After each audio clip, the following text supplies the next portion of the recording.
Okay, Zach. It's time to put our skills to the test.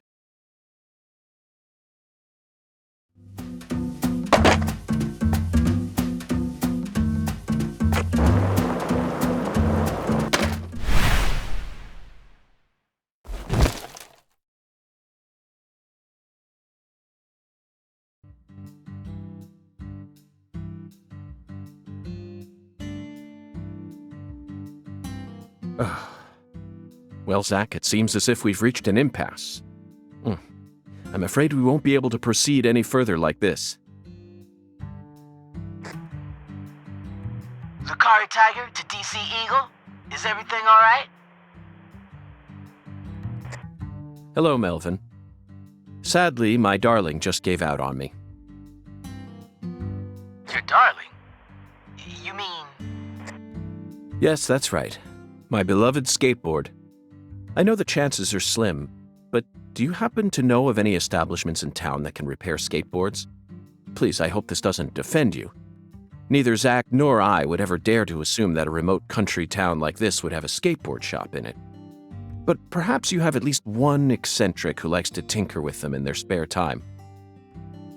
I know just the person.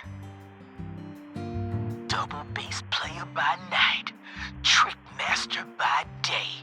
God blessed her with 2 talents, and her name is Emma Sanders.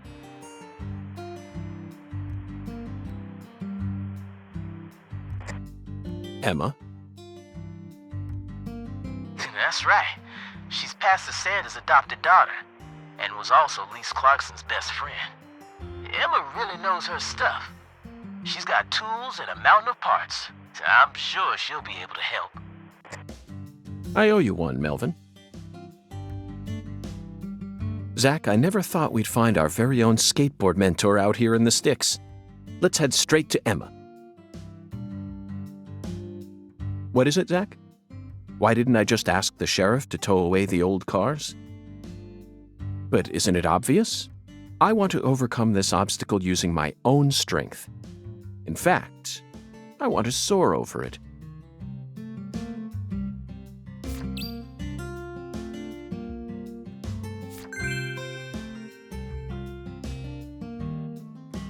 It really seemed like you knew who Galena Clarkson was. Well, I've never actually talked to her, but it's a small town. Pretty much all folks know who the Clarksons are, and Galena's supposed to be extra scary compared to the rest of them. Back when we saw her in town, I felt like she was glaring right at me, so I got real scared. No one will come out and say it, but I'm pretty sure they're all relieved that she was the killer. We're lucky the killer ended up being a member of the Clarkson family. Otherwise, the whole town would have turned into a battlefield. You've got a point, but did everyone really hate her that much? They didn't hate her. She hated them. She had this real peculiar way of treating people. I don't know how to describe it. Contemptful? Yeah, I guess that's it. She never opened up to anyone in town. She was rich, beautiful, and wanted to become an actress. So she went to a metropolitan city to refine herself. There's always a chance that people like her may develop prejudices towards those who stay in the countryside. A big chance, even. But just because a person has prejudices doesn't mean they'll go out and murder people. That's where my doubt lies. Was there any sort of omen which made people happy that she was the killer instead of someone else? I'm just telling you how I feel. How am I supposed to know if everyone else in town felt the same way?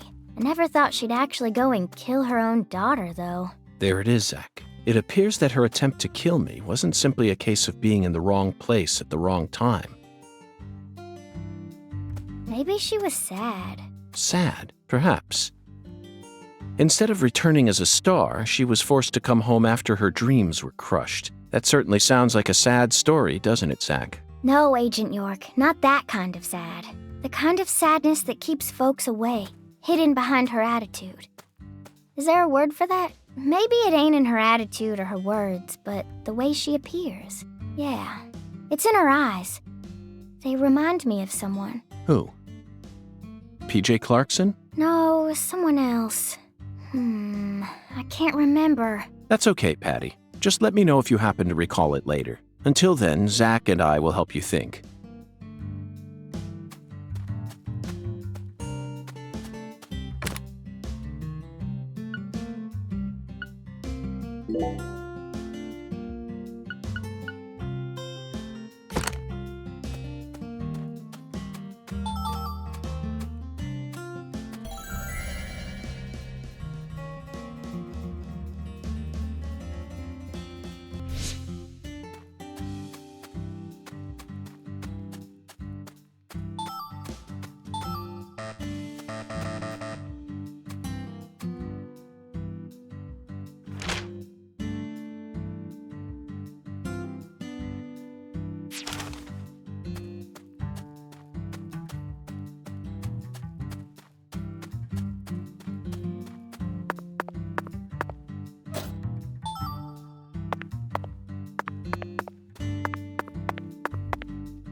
You again?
Why you... You didn't even twitch when you saw Galena's body. Why would I? Dead things can't hurt us, right? Girls your age don't usually think that way. Do you have kids, Agent York? No, I don't. I'm not married either. Then you have no idea how girls my age usually think.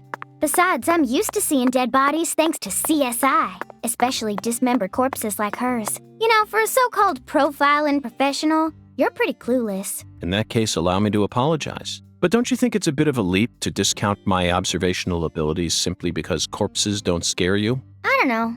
I mean, you're completely wrong. Do you know what I was thinking back there then? Of course not. I'm not a pro. The same goes for me, Patty. No manner of pro could ever know 100% of what another person is thinking, unless, of course, that pro has a mental connection with them, like Zach and I have. If I was telepathic, I wouldn't have joined the FBI. I would have taken over a small country or become a messiah. Now who's making crazy leaps? I will admit, though, Patty, I feel like you and I have something in common. We definitely have similarities, even though they aren't as strong as the ones that Zach and I share. Whatever. Perhaps you and I grew up under similar circumstances. We're both unique cases. Huh? Unique cases? In your case, your beautiful mother's second husband became your daddy. But then your mama got sick, forcing you to take care of things, while you used CSI as your escape. Would you just knock it off? I ain't trying to act like some tragic heroine here. And I don't care that my daddy isn't the same color as me. You're way more narrow-minded than I took you for, Agent York. Narrow-minded? You're just realizing this now? Of course I'm narrow-minded. I'm a selfish man who lives life according to his own rules, with no interest in common sense. Naturally, this makes me terrible at reading situations, and I often end up angering people by total accident. But is it really that big of a problem? I've still made a contribution to society by solving numerous difficult cases, and I'm still terribly charming. And I'm still terribly charming. You and I have absolutely nothing in common. What kind of circumstances does a kid even need to end up like you? Try asking Zach. It's not my place to answer that one.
Hey, Agent York. I feel like someone's in there. Let's go and see.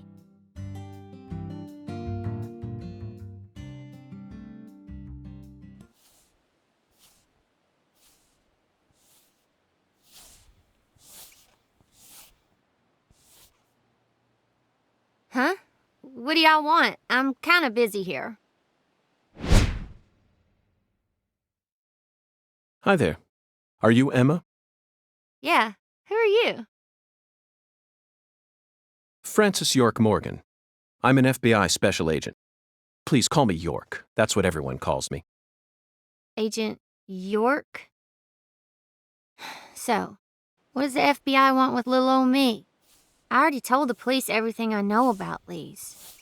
Emma, I haven't come here to talk to you about Lise. Although I suppose it's sort of connected in a way. My darling is broken, and I need you to fix her. You call your board your darling? I never heard that one before. All right, let me see it. I'll try and assess the damage.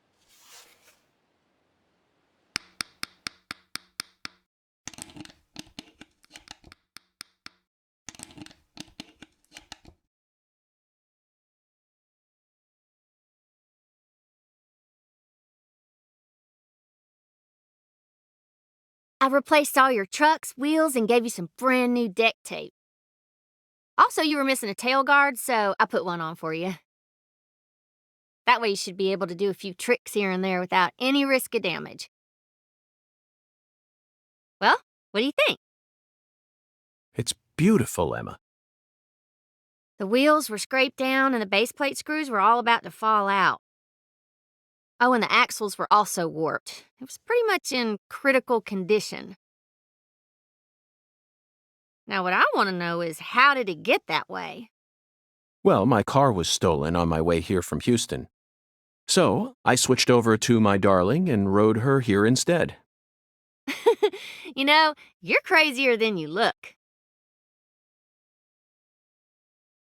Emma, would you mind answering another crazy question for me? I want to use this board to soar, literally. Would you mind teaching me a trick that would allow me to do so? You mean you want to do a wally? Ooh, well, I'd be happy to teach you how, but it's too cramped in here. Oh, I know where we should go. You want to learn too? You sure? Seems like you're interested. Whatever. I know you're just gonna come along anyway. So you should at least learn the basics.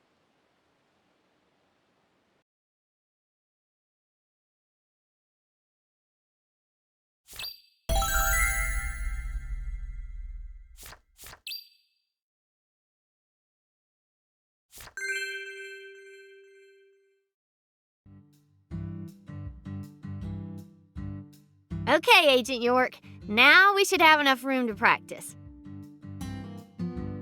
I'll show you how it's done first, then you just practice till you learn how to do it, okay?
Okay, Agent York.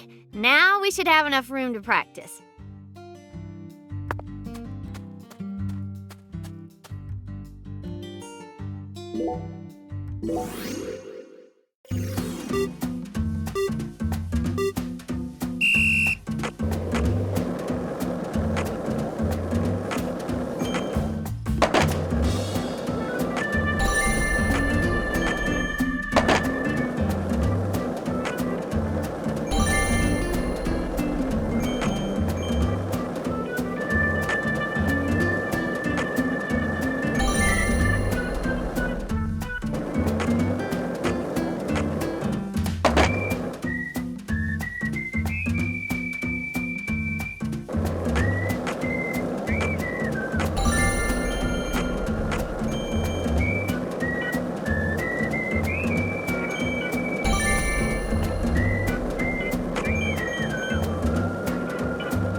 Yeah. Thank you, Emma. I only learned that new trick thanks to your guidance. Now I'm sure that Zach and I will be able to reach our destination without any trouble at all. Thank you for assisting in the investigation. Glad to be of service. If your board breaks again, or you feel like customizing it a bit more, just stop on by my workshop. I'm pretty much always there during the day. I'm also taking some time off school because of what happened with Lise. Skating and playing music are the only things that help me escape the pain of losing her.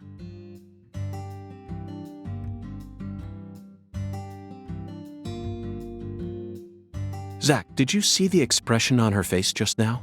She works hard to act cheerful, but she's yet another person who was hurt by the tragedy.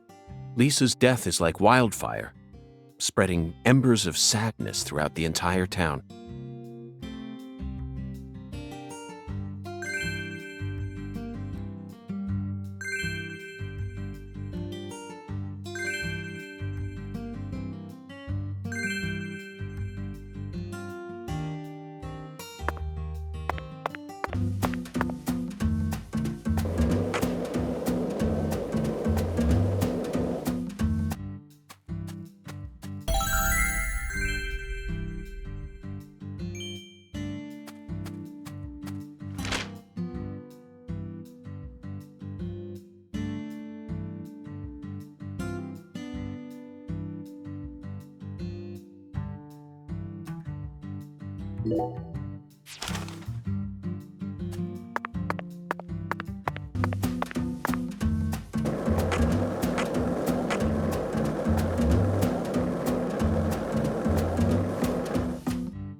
What else have you seen on that sci-fi movie channel? Agent York, why are you asking me that? Discussing movies is one of the most basic forms of communication in our country.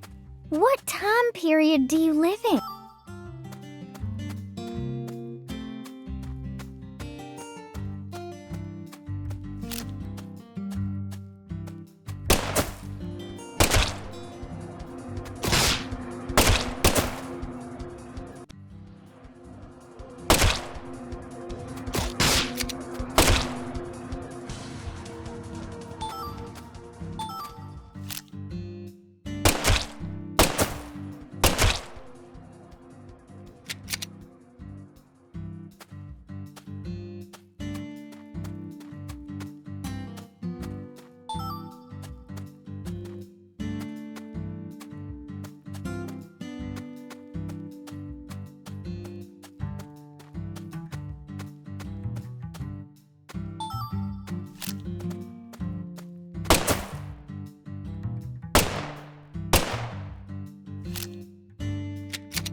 Hey, Agent York, are you sure you really want to talk to this guy? He kind of scares me. Patty, there's no need to worry. Just hide behind me and you'll be fine.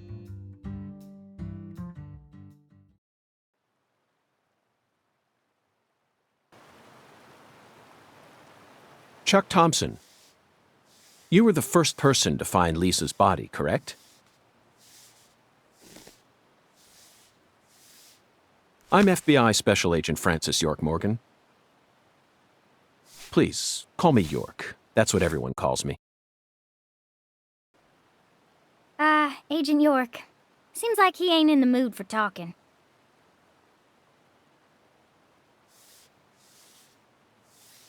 Chuck Thompson, may I have a word with you? I'm looking for the one who fired the pistol at Heaven.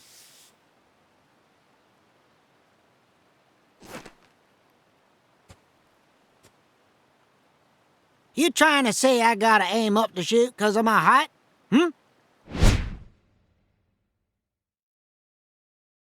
Not at all. I was merely quoting the skeletal gentleman's oracle. Skeletal gentleman? You ain't making a lick of sense. What do you all want anyway? What do y'all come here to waste my precious time for? I'm currently running a race around town thanks to you, who fired the starting shot. The murderer and I are competing to see who can cross the finish line first. Unfortunately, the murderer got a generous head start on me. If he gets away from me, I'll lose. But if I can catch up to him, then I'm sure I'll win.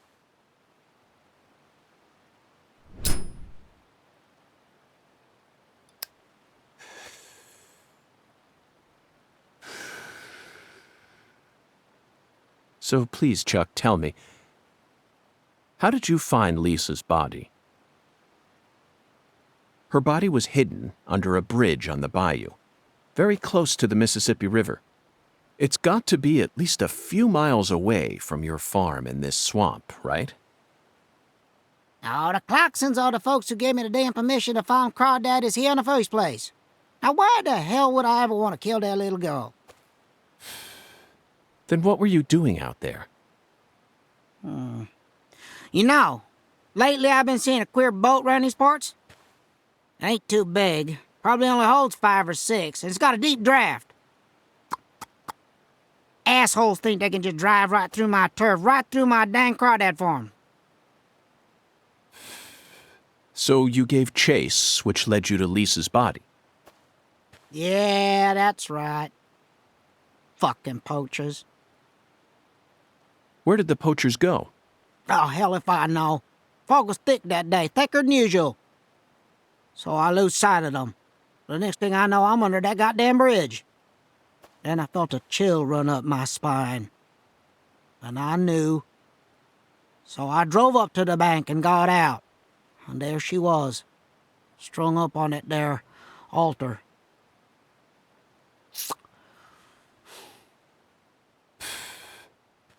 Did you know Lise personally? Yeah, I knew her a little. She never showed me no disrespect, unlike the rest of those damn Clarksons. They so rotten I can smell it from here, same as the shit at the bottom of this here swamp. Heavy, heavy. Yeah. There was a little better when their boy Lenny was still around. Lenny? Yeah, Leonard, PJ's son. He never showed me no disrespect neither. And he's the one who gave me permission to farm here. But, well, ever since he left home, his whole family's gone straight down the shitter. Lisa was the only decent one left. She was wise, just like Lenny. Ain't right, I tell you. Heavy, heavy, heavy. Now I'm done talking, goddammit. Now go on, get the hell out of here. Philip mentioned something about his son leaving home. That must be Lenny. Did you know about that, Patty? Everyone in town knows about it. By the way, Zach, do you remember what we saw when we were skipping stones? That boat with the dragonfly crest. Zach, no matter where we go in this town, we're constantly assaulted by information related to the Clarkson family. Just where is that skeletal gentleman trying to lead us?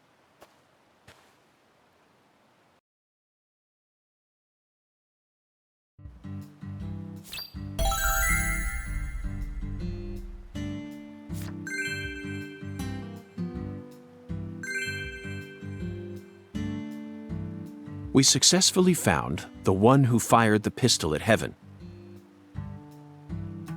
Now we need to visit the White Hall of Beds. You know, Zach, it almost feels like we're orienteering here. Doesn't it remind you of our training in Quantico?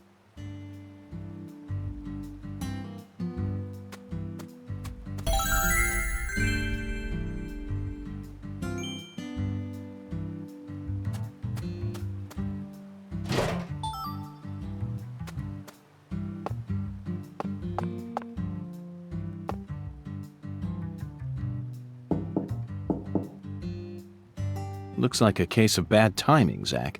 Let's come back later.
Hey, Agent York. Just so you know, dealing with Pastor Sanders is gonna be a big pain in the butt. A big pain in the butt? That's what I said. But I guess you have no choice but to obey your oracle, huh?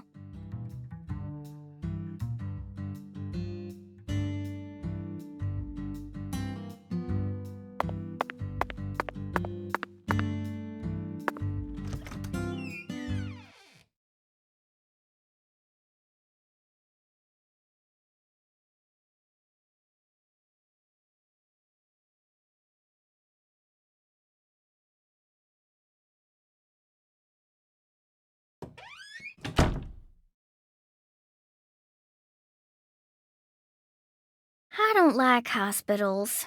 Why not? They soup folks up with medicine, cut 'em up, and then they try and act like they're your friends. Something ain't right about that, you know. It goes against the laws of nature. Plus, this is a church. So you got a pastor, a servant of God, actually playing God with his patients. I think you have a point there, Patty. These days, we can neither determine death nor reproduce without the help of modern medicine. Yeah, our world's become quite an unnatural one. Oh, excuse me. This is Lucare. You need to watch where you're going, or someone might end up tripping you.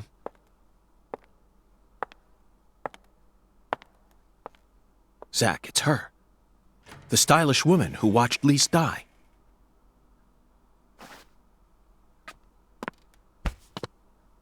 I've been waiting for you, lost lamb.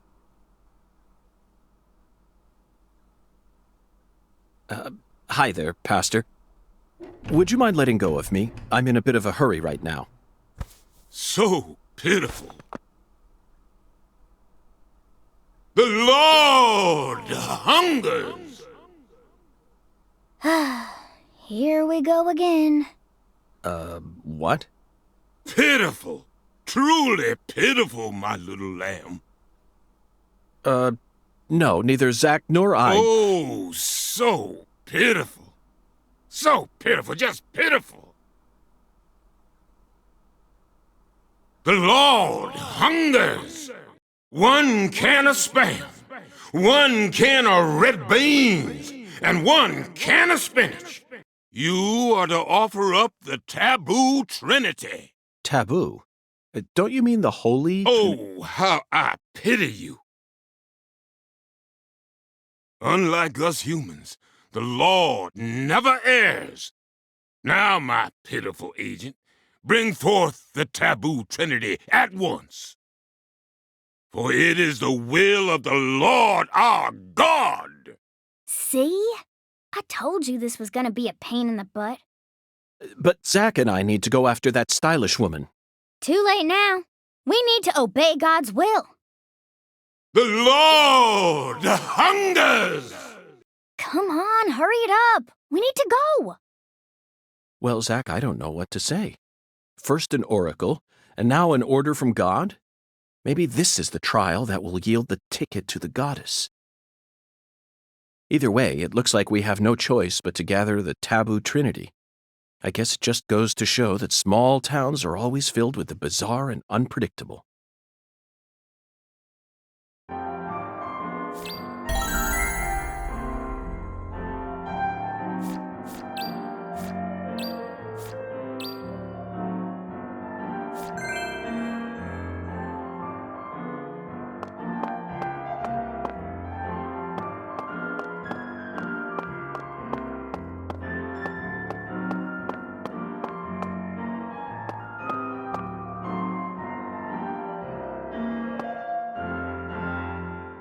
One can of Spam, 1 can of red beans, and 1 can of spinach.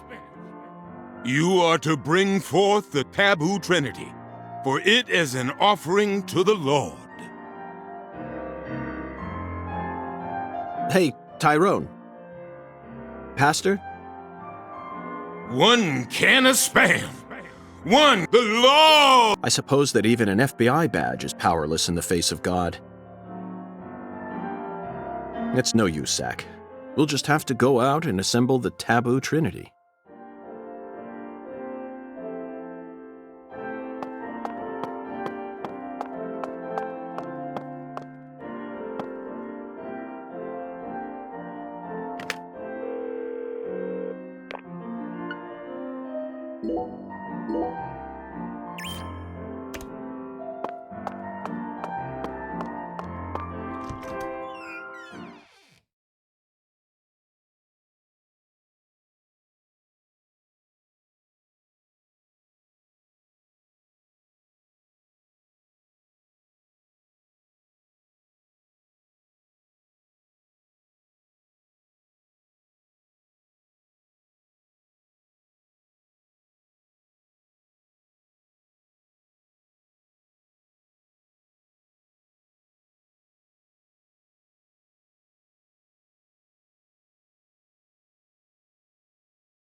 Do you carry any canned goods here?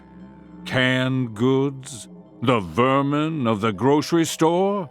Nay, I think not. Understood, Mirror. Well then, if you'll excuse me. Wait!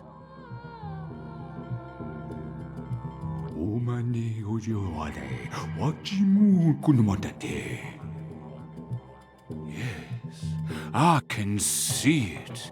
I can see the canned good thou seeketh. How intriguing. Well then, where is the canned good I seek? In a place where no man could ever peddle it. I see.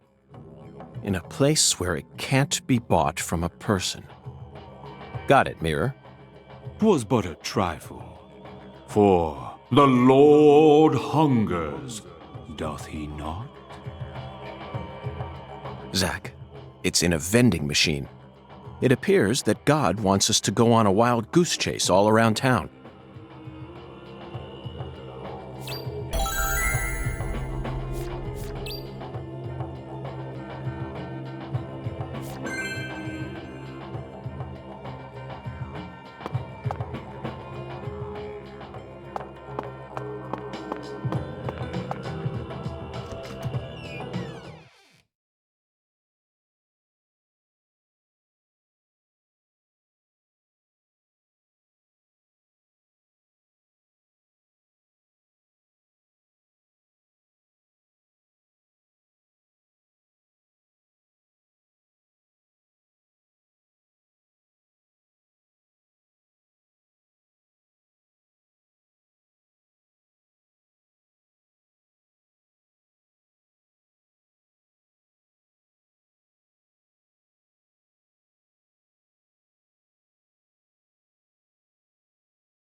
Hi there, handsome.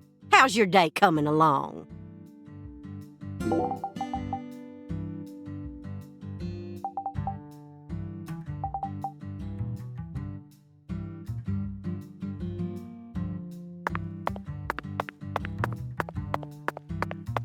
Zack, it appears to be closed. Let's come back during business hours.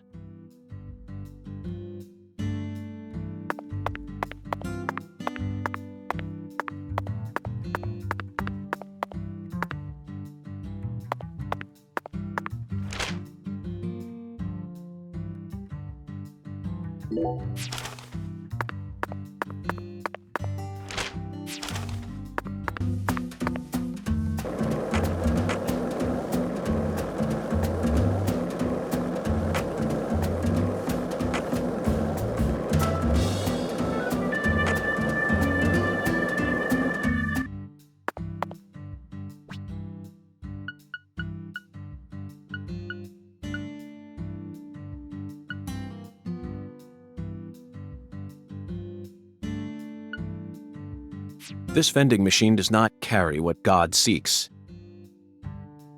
Let's move on, Zack.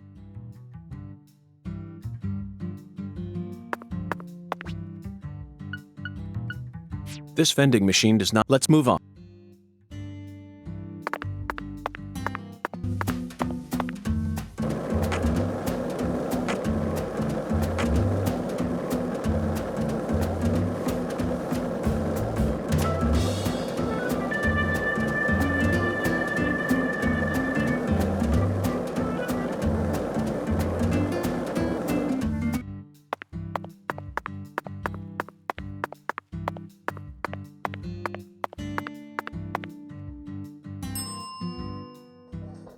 Okay, hold on.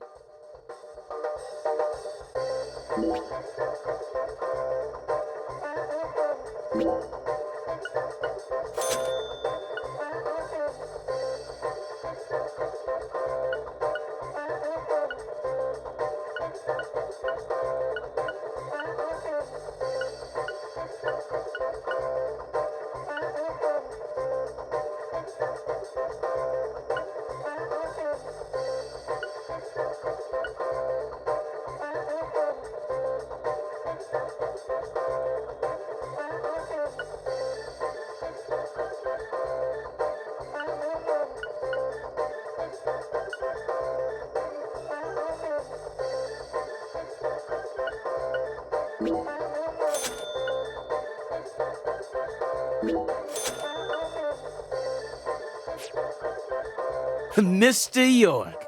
Spam, huh? You a pot of meat kind of guy? No, Melvin. I've simply gotten myself tangled up in a little mess. Oh, I get it, Mr. York. The Lord hungers, right? Yes, apparently the Lord is starving, and I'm a lamb with no sense of direction.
Looks like a case. Let's go.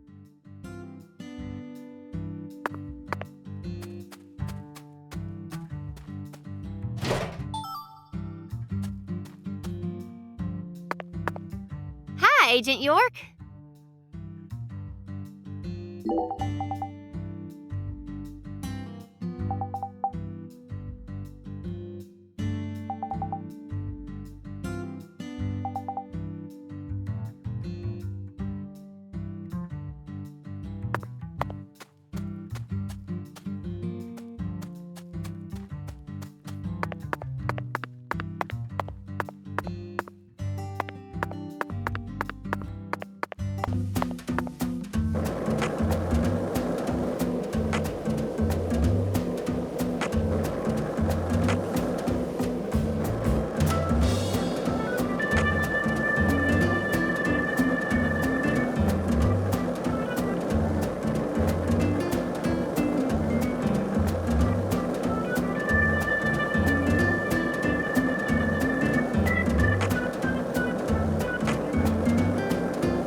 Not a single. Let's try some.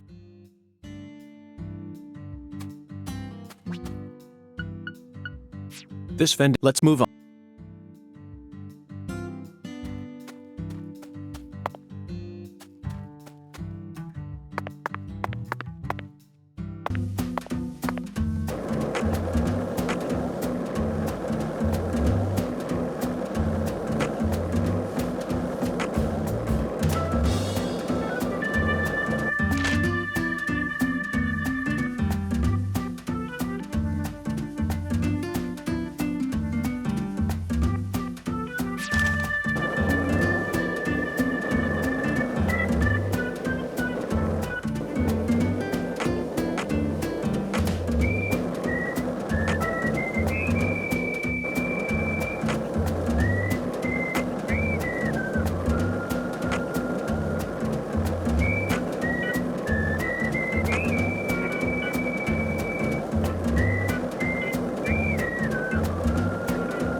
Not a single. Let's try some.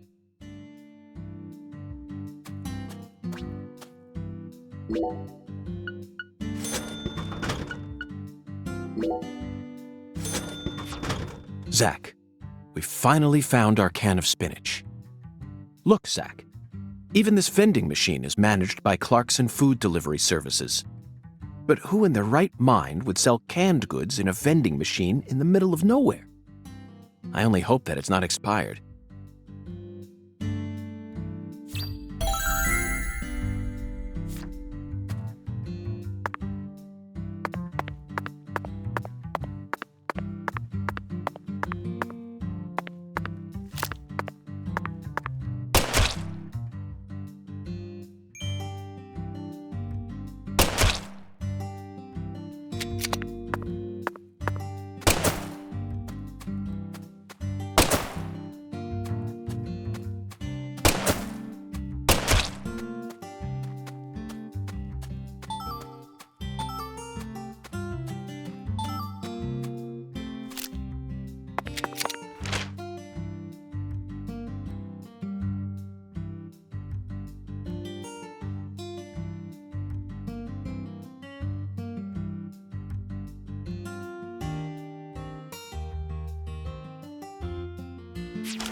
Looks like a case of bad. Let's come back.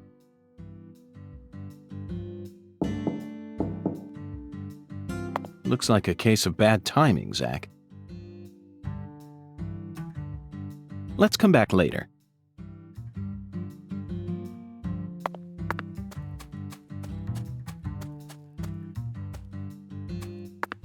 Hi, Agent York. See you later. Oh, if you ever got any skateboard questions, I'll be happy to answer them.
The air out there don't feel right today. You feel it too, honey?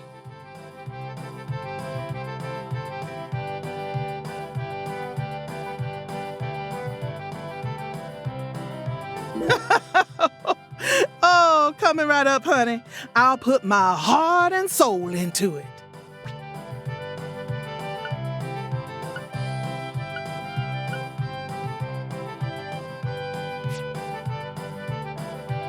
Alexis, could I have some red beans and rice? Oh, my Lord. Sorry, honey, but no can do. We only serve red beans and rice on Mondays. That's a meal you eat when you're busy, like folks usually are on Monday.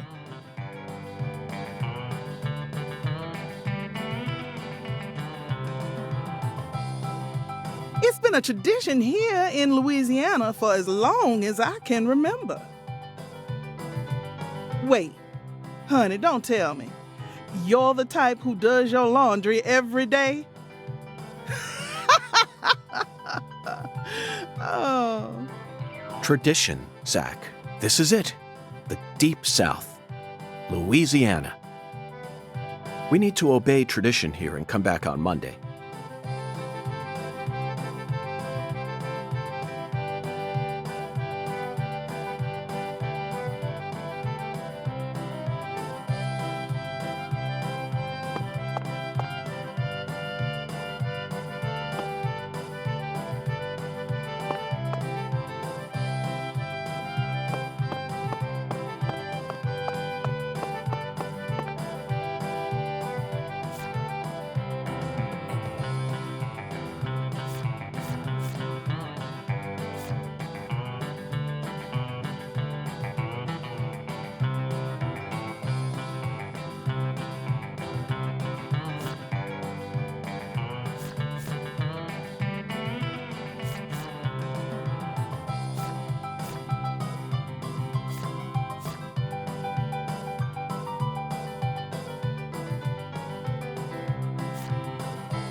How's the investigation coming? Must be going well if you're on the case.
Got a minute?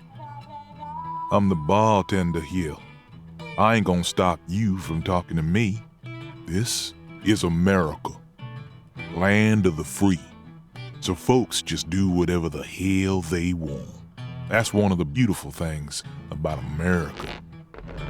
Yeah.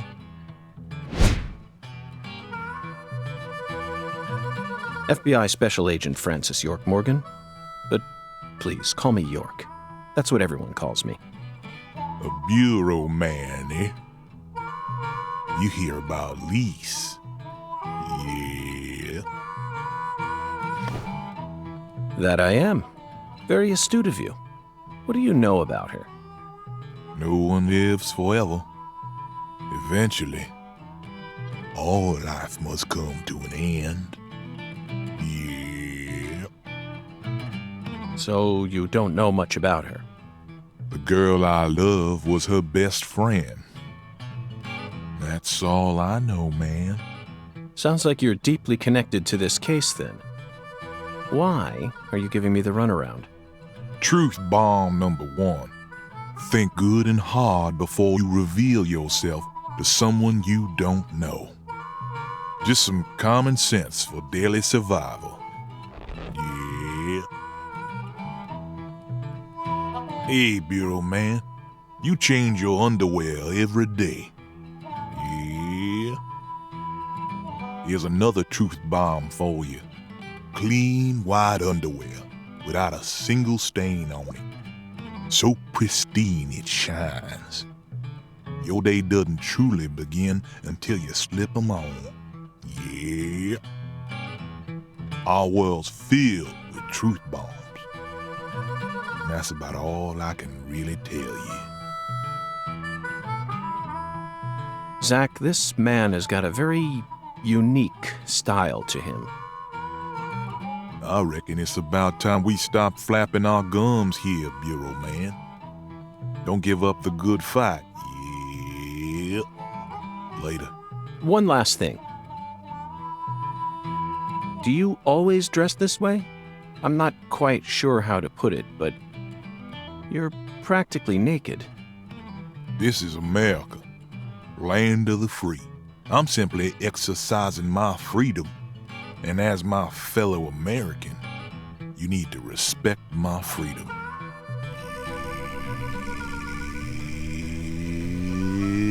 Yeah.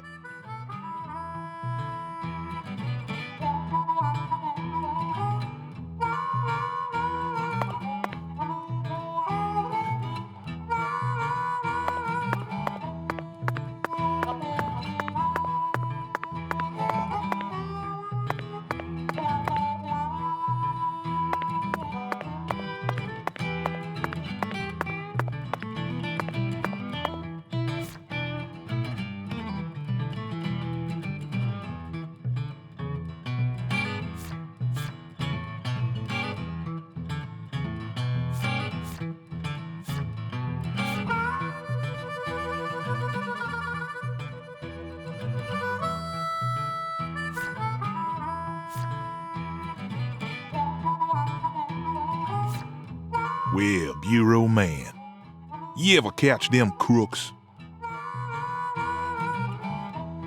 So Professor R owns this place, and you manage it all on your own? Pretty much, yeah. Professor R's really busy. What sort of relationship do you have with her?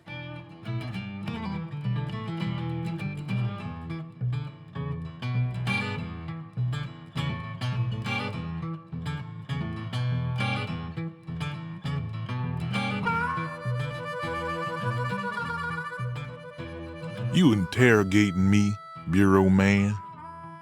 Professor R is my boss. I'm her employee. What's your job? Bartenders make drinks and serve them. Yeah. No special drugs on some secret menu? Louisiana's got music. We don't need drugs.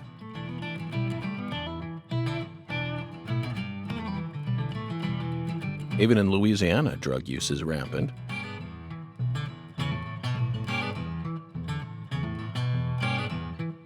Not here, it ain't. Folks come here to enjoy a drink and listen to some jazz.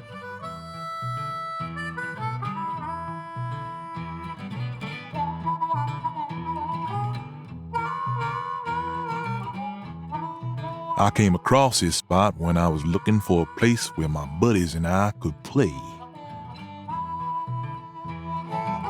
Professor R happened to be looking for a bartender to sell some drinks and keep track of the money. And if that bartender can also play some music on the side, well, that's a match made in heaven. It's just one big truth bomb, Bureau Man. Irrefutable. Yeah.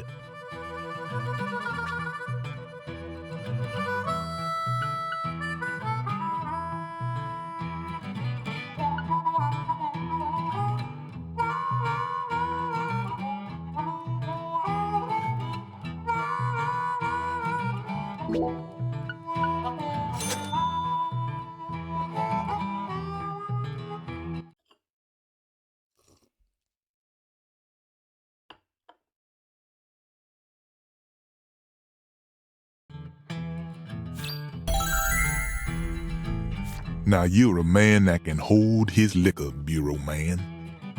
You know, you remind me of someone. Who? A historical figure from another country.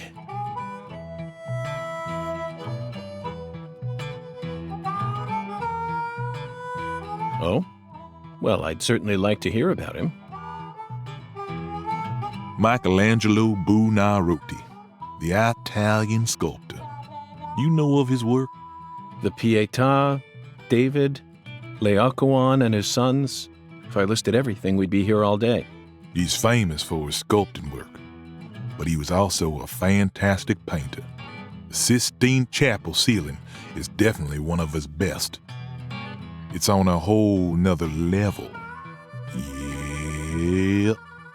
I completely agree with you, bartender. But why did you bring up Michelangelo? When Michelangelo painted that ceiling, he did it standing up, looking towards the heavens, for 4 long years, little by little. The ultimate task a single human can achieve over a period of 4 years. It truly is a masterpiece, worth every compliment. But why do I remind you of Michelangelo? Bureau Man, what are you in such a hurry for? All right. What I've been trying to say is, I bet it was a real pain in the ass to draw that whole thing. And your job is a pain in the ass too. Yeah. Yeah, I guess you could say that. Well, there you have it. Have what? Just another truth bomb. Zach, he really got the jump on us back there. After all that dramatic build-up, I never expected him to reach such a vapid conclusion. Perhaps he's nothing but atmosphere. I'm completely outmatched, that's for sure. I could never hope to exude as much sheer atmosphere as that man, especially during such pointless conversations.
Now that's what I'm talking about. You can't get fine eating like this at any of those diners out there, so make sure you enjoy it.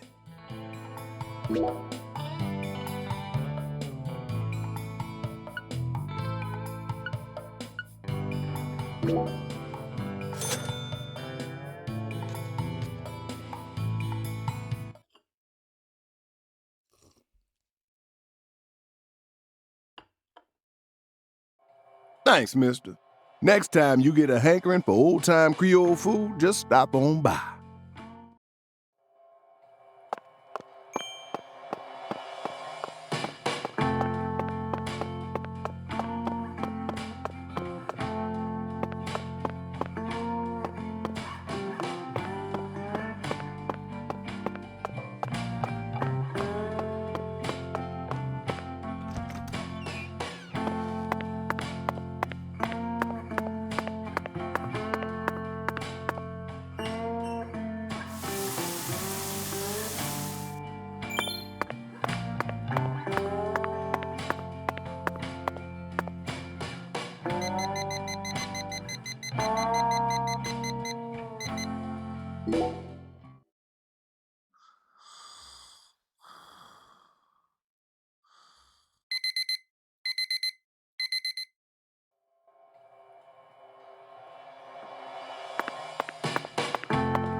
And that's what I'm talking. You can so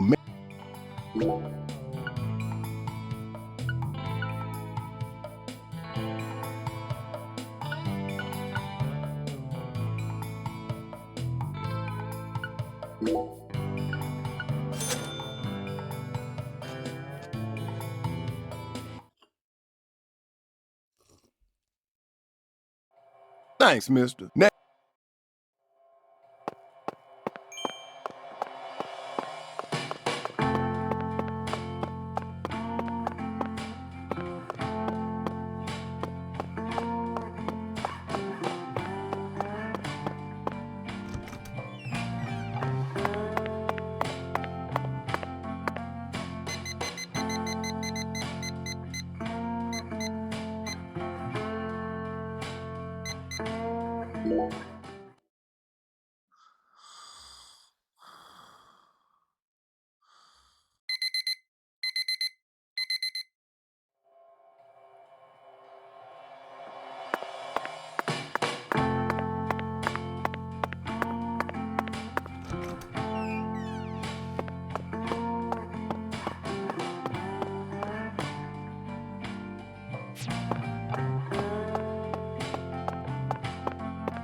And that's what you can't get. So make.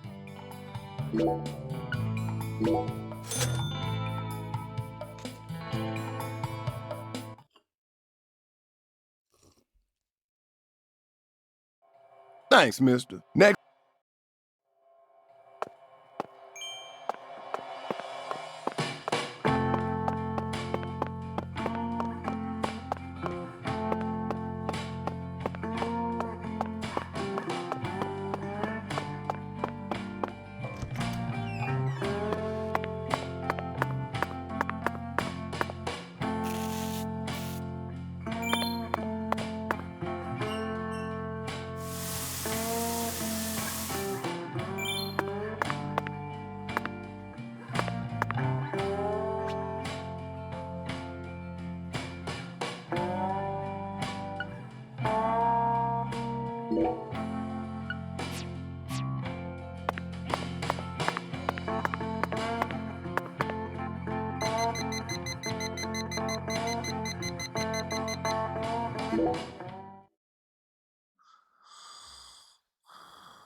And that's what I'm talking. You can't get so make.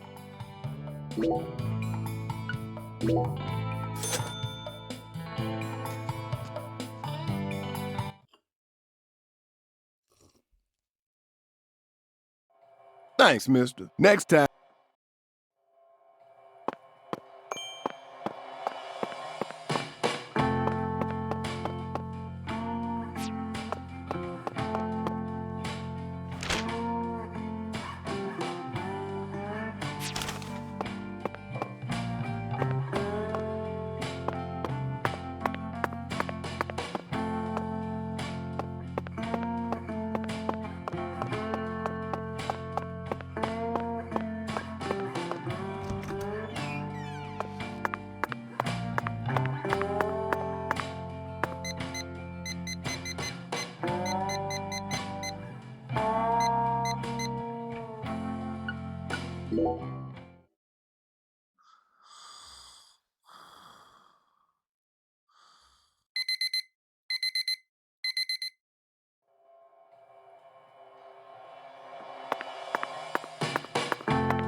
And that's what I'm talking about. You can't so make.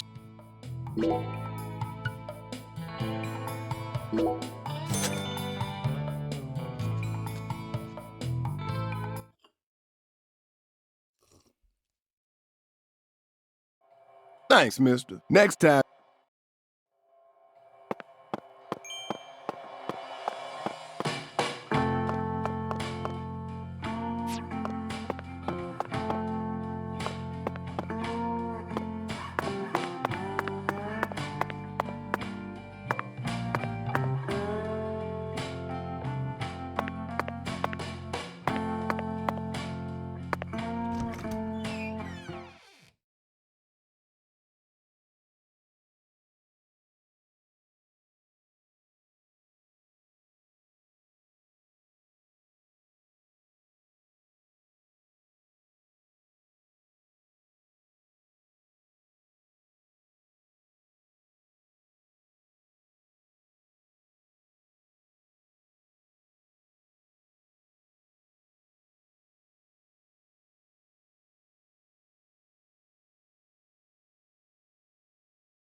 How's the investigation? All right, well, I'll be waiting on...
The air out there don't feel right today. You feel it too, honey?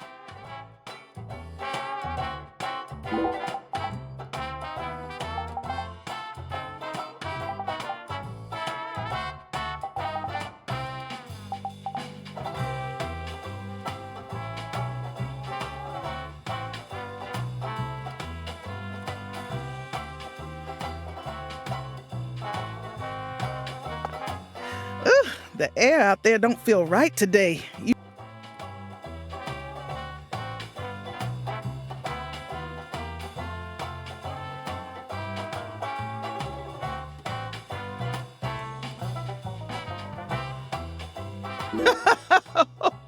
Oh, coming right up, honey. I'll put my heart and soul into it.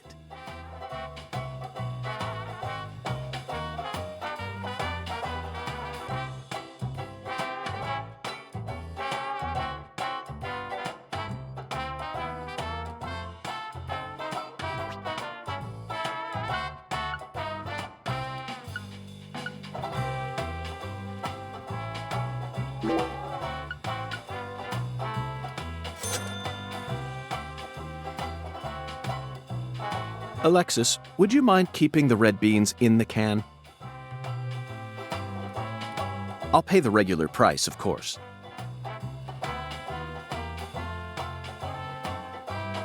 Oh, my Lord. Why don't you want me to take them out of the can? They're for an offering, you see.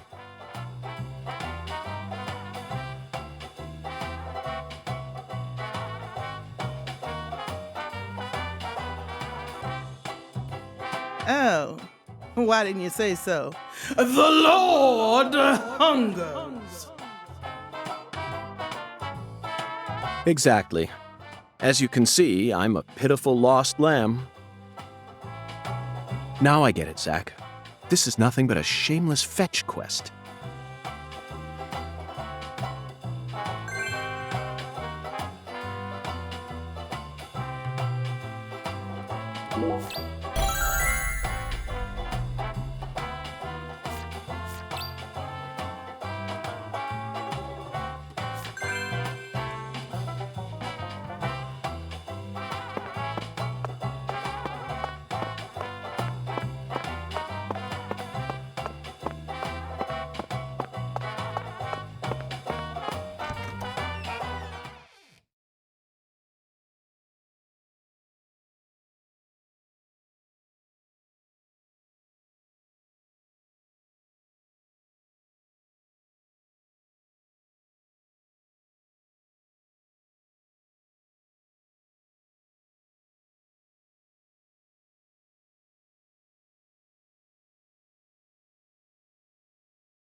Zach, we finally managed to assemble the Taboo Trinity.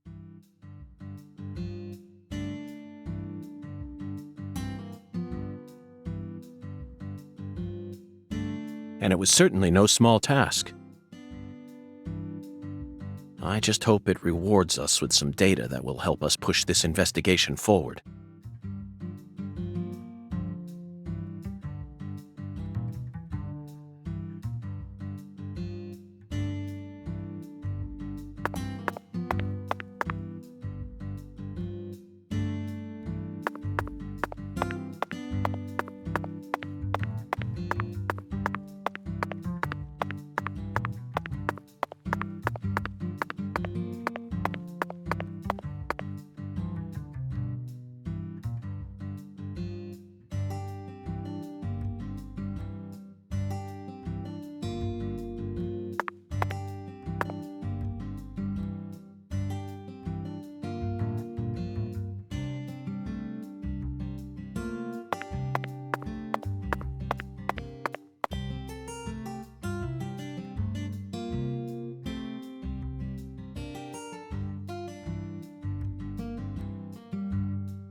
Okay, Pastor, I've brought you your Taboo Trinity.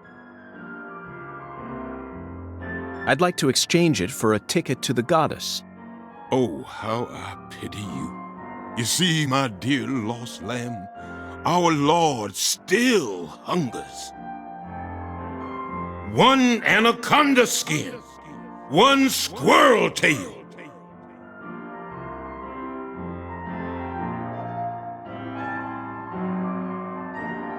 and one pressed white guara. This is what you must bring next. Are you kidding me? How pitiful. Our Lord never speaks in jest. I told you this was gonna be a pain in the butt. Come on, we need to get going. It looks like we'll need to work harder to get God's attention, Zach. Part of me just wants to say to hell with it and go have a smoke.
You know, Patty, I just remembered something.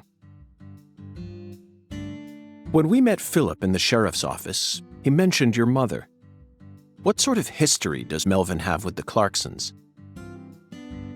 What do you mean? The Clarksons know everyone in town, and everyone in town knows the Clarksons. This is Lucare. That's all there is to it.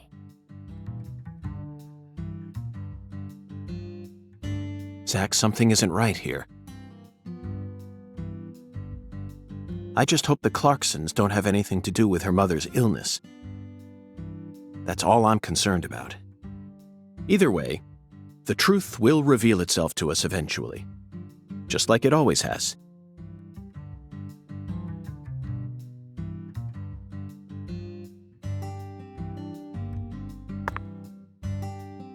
Patty, this town is so peaceful. Excuse me? Did you forget that we're investigating a murder case? True, but it's still far more peaceful than the city I live in. Okay.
Found it, Zach. An anaconda skin. And freshly shed from the looks of it. Now let's get a move on before we run into its former owner. What do you think God wants with something like this anyway?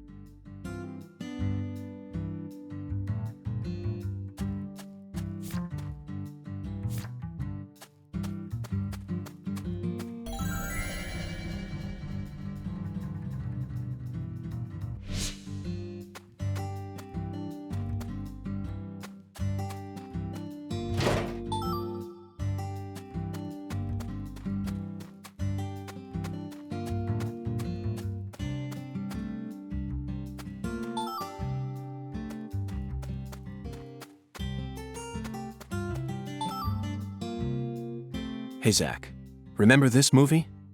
1997, directed by Luis Loza, Anaconda. The movie where the famous John Voight goes crazy with a rifle.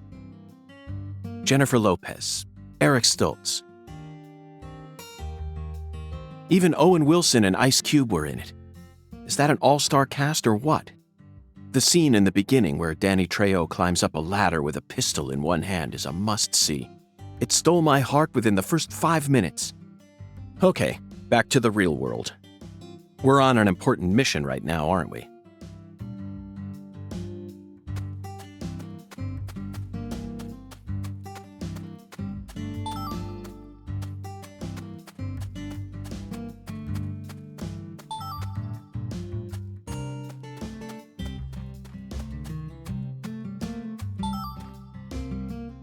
About 3 years ago, I met a man who had a pair of anaconda skin shoes. He said they were a trophy from a snake he hunted and skinned all by himself. Could you kill something and then wear its skin? I couldn't. No thanks. I fail to see any difference between that and a crazed murderer who carries pieces of his victims home with him.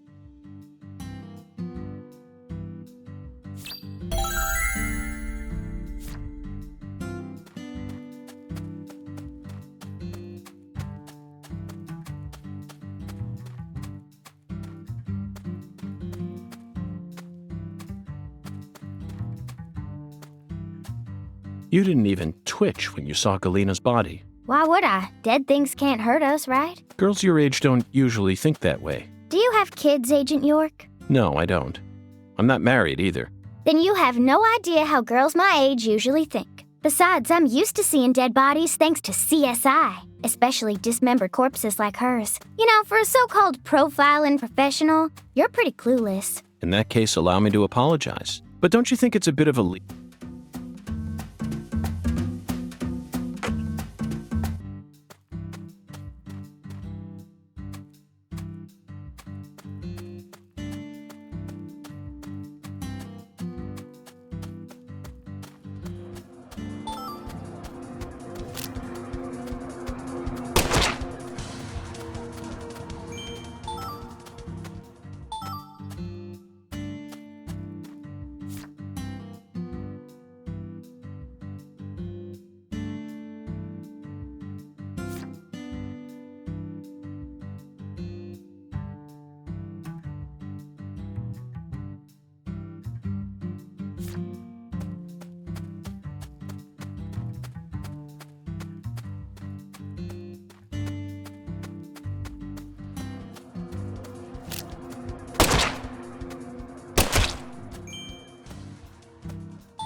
Certain countries consider squirrel tails to be wards against demonic powers. Apparently, the tails quiver whenever evil draws near. So when people go out on journeys, they always carry squirrel tails with them. The fresher the tail, the higher its price.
That melody always gets stuck in my head. Yes, it's a devilish song, isn't it? Just be quiet.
Ripping a squirrel's tail off its corpse is an eye-opening experience, Zach. I don't care if God commanded us to do this, it's pure butchery. But we'll just have to live with it. After all, humans are wild at heart.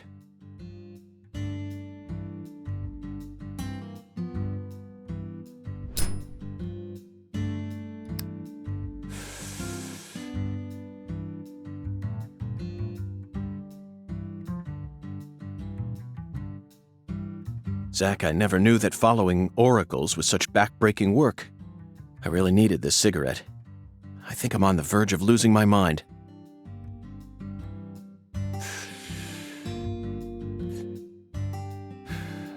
Now we just need to find one pressed white Gora. He was very clear that it had to be pressed. Do they sell pressed flowers in stores here? I think I'm stumped, Zach.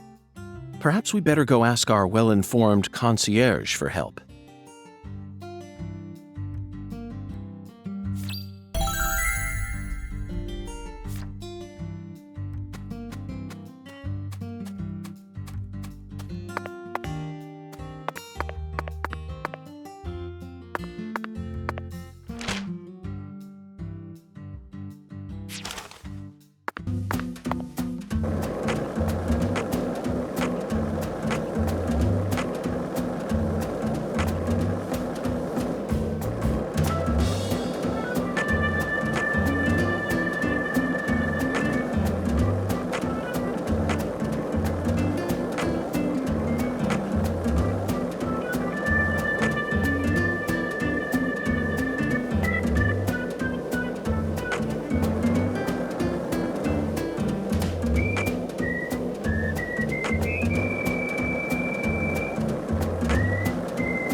Okay, Zach. Let's go talk to our concierge. It'd be impossible for us to find a white Gora all on our own in such a vast area.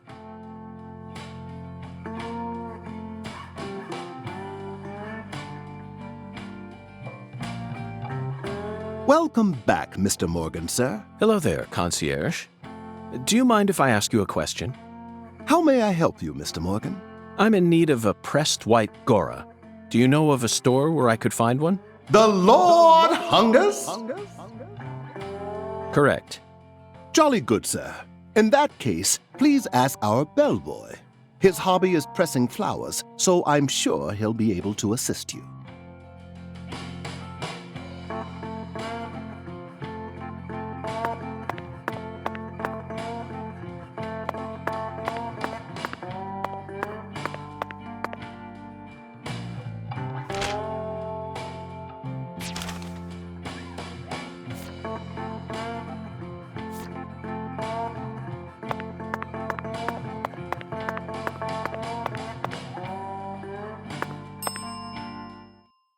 Very good, sir. Please.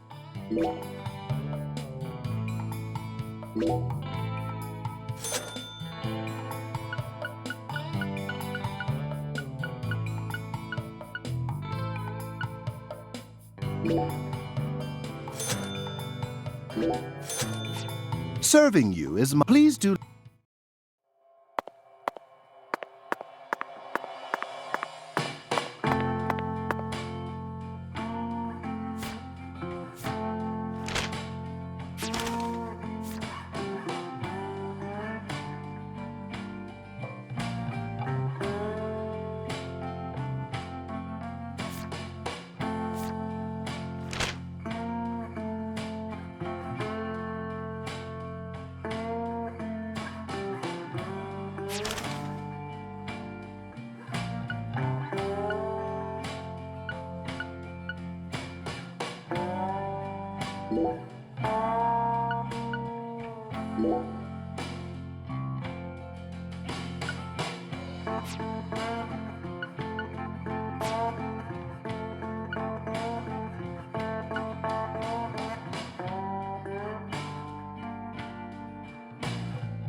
You again? Why you talking to me if you ain't got nothing to say?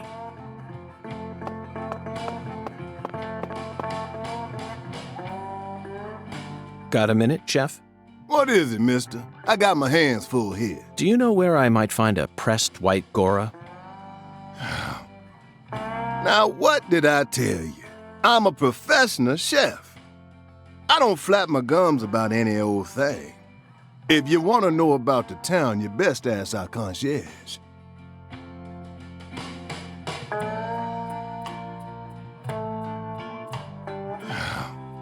Now, what did I don't... If you...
May I ask you a question?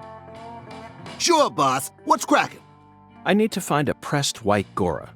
You like flowers, boss?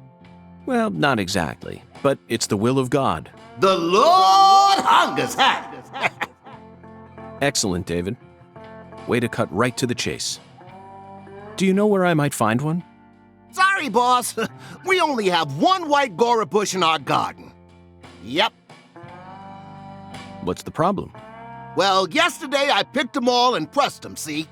That's perfect. Would you mind giving one to me? Sorry, boss. No can do. What do you mean? I used all the pressed flowers I made to decorate a very special spot, see? What spot? The bedroom on the first floor. The bathroom. Yes, sirree. So I don't have a single pressed flower left now. Well then, I'll just go and grab one from the bathroom. I wouldn't do that if I were you, boss. Taking a pressed flower from a bathroom into church? Jesus ain't gonna like that. Sorry, but it looks like you're all out of luck, boss.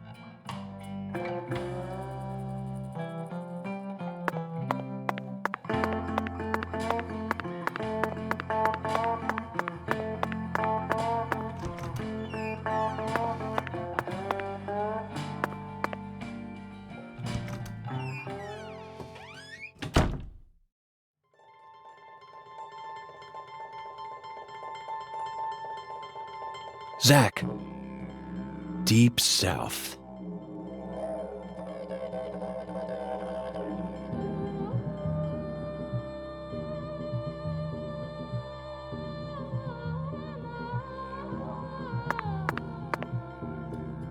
The white Gora, also known as the whirling butterfly. They certainly look just as beautiful as one. Never thought I'd ever have to pick a flower from a bathroom and deliver it to a church. But he left us no choice. Did he, Zach? God himself commanded us to carry out this very act. Therefore, I'm simply doing as I'm told. My own will has nothing to do with it. We never get to engage in adventures like these while living in the city, do we, Zach? No, the cases of the city are honestly quite boring. Who wants to fish through the garbage for a missing corpse's genitals? Or chase a stray bullet that got lodged into a moving taxi? Talk about stupid. And usually, it's all just a formality so that we can accuse a criminal who's been obviously guilty since day one. If I have to search for something, I'd much rather search for something out here. It's just so much more dramatic.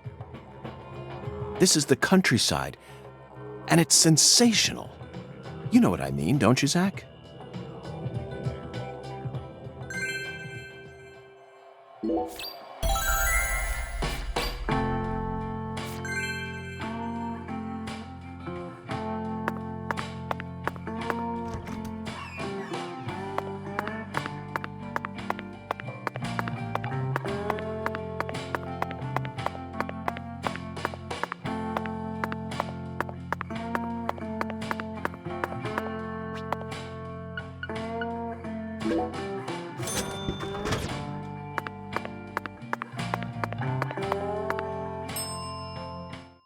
What? You need a ride? Okay, what?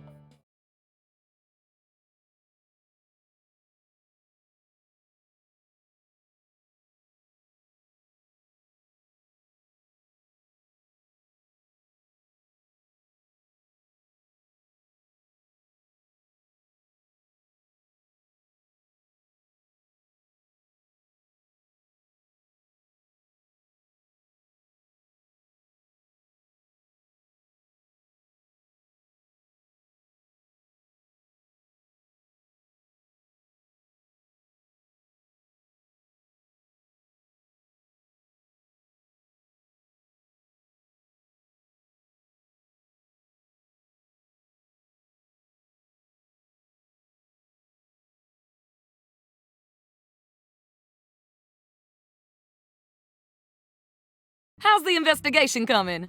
Must be going well if you're on the case. That's what I'm talking about. Come on, get in, get in.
I sincerely hope this is the last of God's divine errands.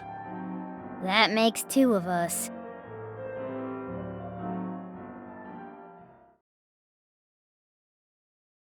Heavenly.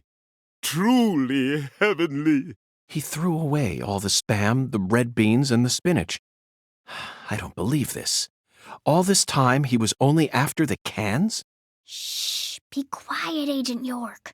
He's doing holy work. Just be quiet and watch. What a fragrant pressed flower. Thank you for this blessing, O Lord. Yes, Zach. As fragrant as a urinal cake. Shh! Behold! It is finished!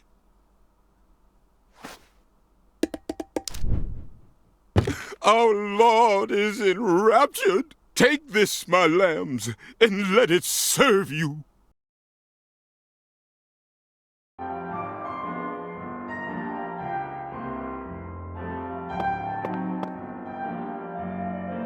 Just take it, Agent York. Folks say Pastor Sanders' instruments have special powers. Special powers? Yes, it is the truth, my lost lambs. Have faith. The Lord guides me to create the perfect instrument for each citizen of our town. Each instrument's effects differ by person, too. In your case, you were blessed with 3 drums and a special flower. This is the will of the Lord. You must accept it and have faith. If you ever find yourself lost again, return to me at any time. Patty, I'm curious. Do you have an instrument too? Huh? Me? Of course not. Why would I ever want one of those stupid things? I'm fine just watching you adults play your silly little games. Zach, the pressed flower we took from the bathroom ended up coming straight back to us.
Hey, Agent York, what's next? Fear not, Patty. Our next stop is that stylish woman's house. Her name is Helena Doman, and apparently she lives in this town. What? You want to go meet her? You know her? Yeah. Everyone calls her Lena. Hey, how'd you figure out her name anyway? No one told you, right? That's true. No one told me, verbally. By pure chance, Zach and I happened to acquire this. We picked it up from the ground while the pastor was busy crying. Patty, this is a prescription for a female hormone medication, which means this person is undergoing hormone treatment. Understand? It's the oracle.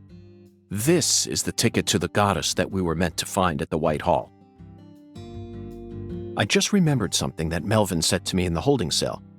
Professor R isn't exactly a normal woman, according to him.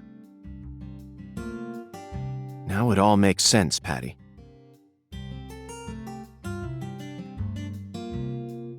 Lena Doman is the stylish woman we've been searching for.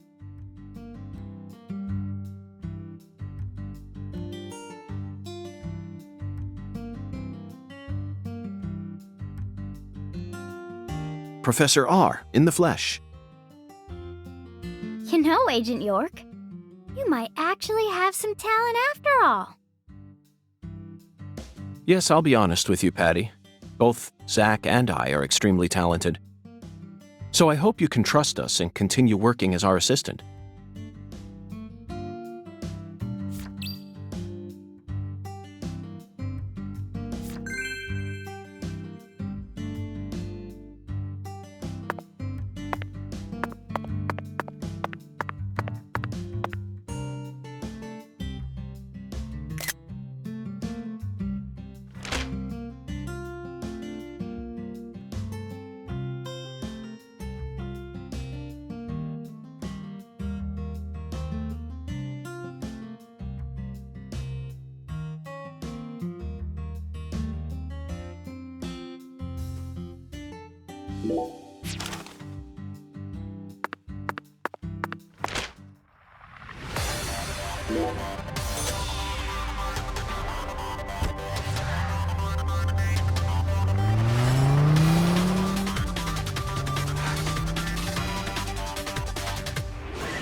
The address on the prescription led us to this house. Seems like she ain't home. No lights on either.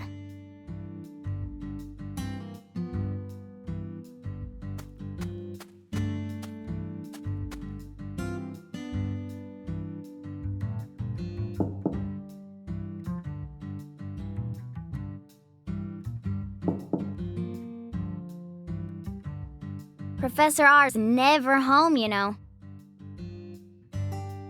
Patty, why do you know so much about Professor R? I don't know that much, really. But you're the first person in town who mentioned her name to me. You also knew about San Rouge, didn't you? And when I tried to ask you more about it back then, you gave me an evasive answer. You're my assistant, aren't you? If you are, then you need to tell me everything you know about this case. Daddy don't like Lena. He said it's stupid for a man to want to turn into a woman. What? And he told me I ain't supposed to talk about her. He said that if you knew someone like her was living here, Agent York, you'd start to hate this town. That's ridiculous. Why would I ever hate this town? Because one of its inhabitants is transgender? Why in the world would that make a difference to me? The other folks in town said the same thing as Daddy. They all know about Saint Rouge and Professor R. And about how she's waging war against the Clarksons.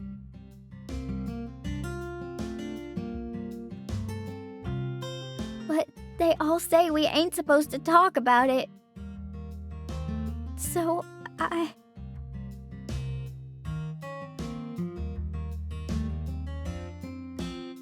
And here I'd assumed that ignorant way of thinking died out with the 20th century. I guess I really am an outsider after all. I thought that everyone was cooperating with my investigation, but it turns out they were all hiding key information from me. Damn it, Zach. This just made me hate the countryside for the first time in my entire life.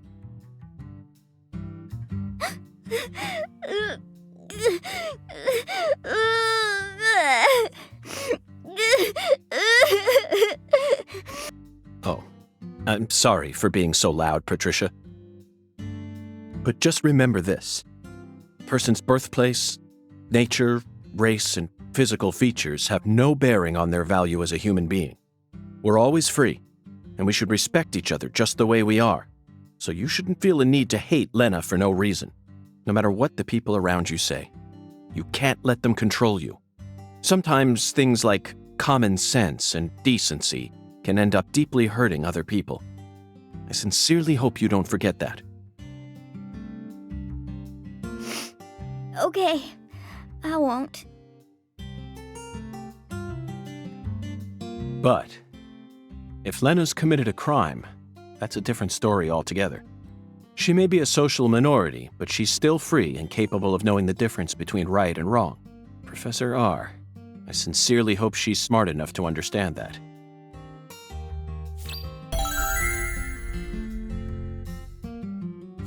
Whoa, whoa, whoa, whoa.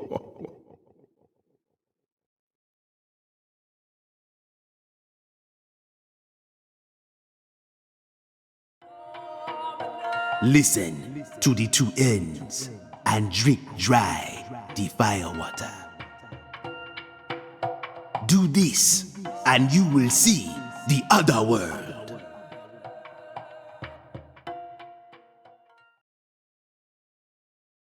Zach, did you hear that? It's another oracle. I assume this means we're getting closer to the truth. Well, this is good. We don't have any other big clues at the moment. What do you say we continue the skeletal gentleman's game?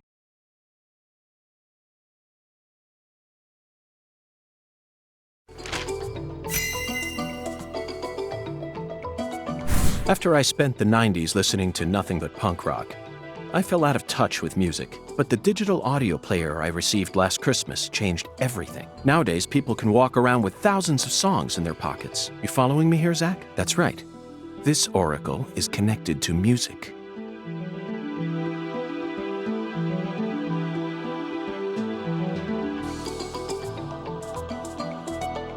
two N's refer to neither periods nor a movie's credits.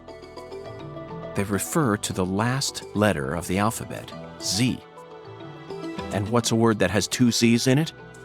Jazz, of course. Remember, we're in Louisiana here. The firewater is even easier. It's alcohol.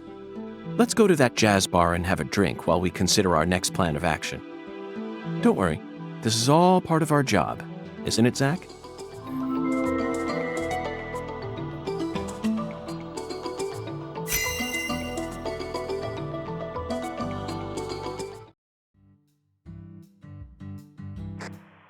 Lucari Tiger to DC Eagle. Lucari Tiger to DC Eagle. Come in. Oh, Daddy. DC Eagle here. Got any news for me?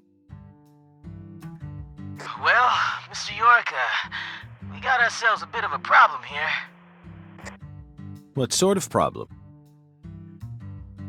Looks like Daniel's gathered up a group of people to help him find Galina's killer on his own. If the Clarksons get serious, they'll probably put an end to this case before we even know what hit us. And it sure won't be wrapped up the way you want it to, Mr. York. Yes, that certainly is a problem.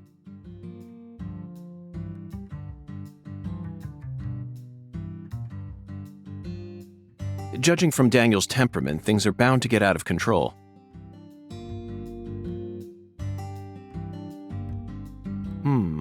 Melvin, I need to find Professor R as soon as possible.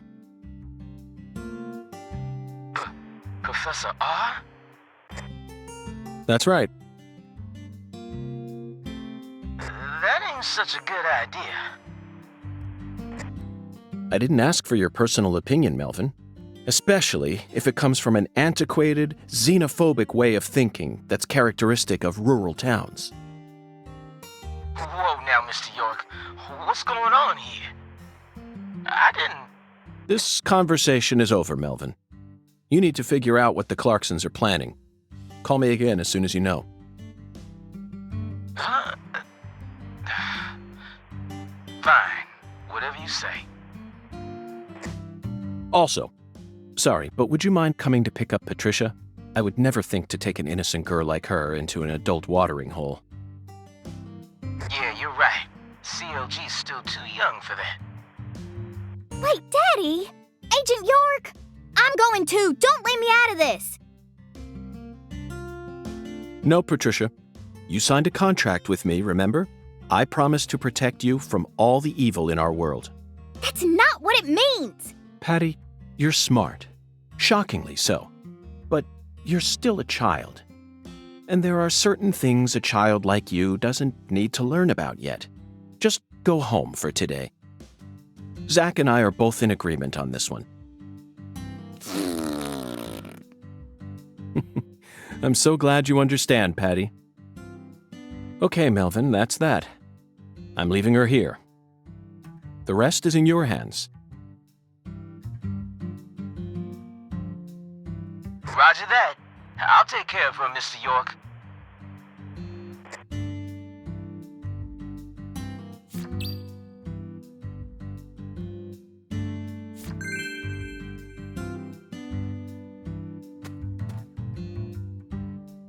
Patty, I'm sorry I have to do this. I don't mean to abandon you.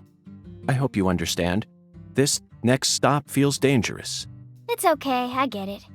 I'll go home early today and take care of Mama. I'm pretty busy too, you know. Good. And do tell Melvin I said hi. Hey, Agent York. About Professor R, is she really a bad person? What do you mean? I only ever got to talk to her once. Oh, is it okay to say her? How do I know what to call her? Her is fine, Patty. Simply respect the gender that the person chose. Okay. She once got arrested for causing trouble with some of the Clarksons workers. They got drunk at her bar and went crazy or something. When she came into the sheriff's office, our eyes met just for a second. Then she said something to me. As you grow into an adult, you will witness a great deal. But you don't need to take it all in. Just stay focused on the beauty of our world. I didn't get what she meant, And because of what Daddy said, it kinda scared me. But now, I reckon I understand what she meant back then. Oh, sorry, Agent York. I shouldn't have gotten into all that when you're in such a hurry. No, that was a very important story you shared with me just now. You really are the perfect assistant. Thank you, Patricia.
Hi, Agent York. Okay, let me take a look at your board.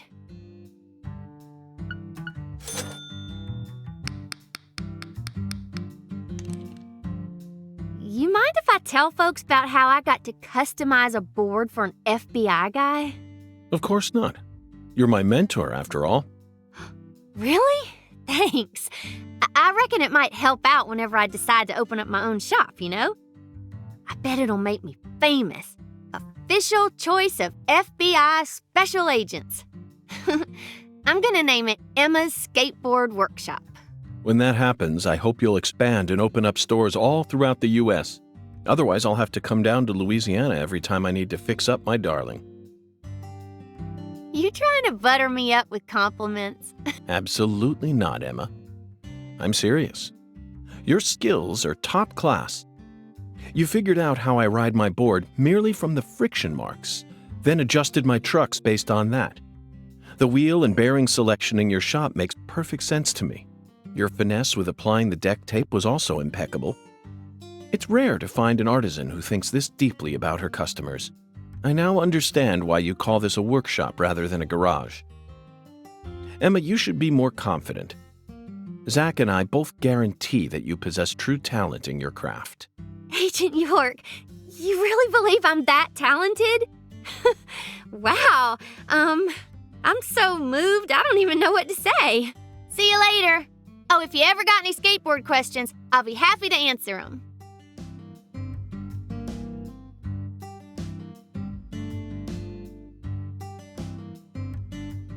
Hi, Agent York.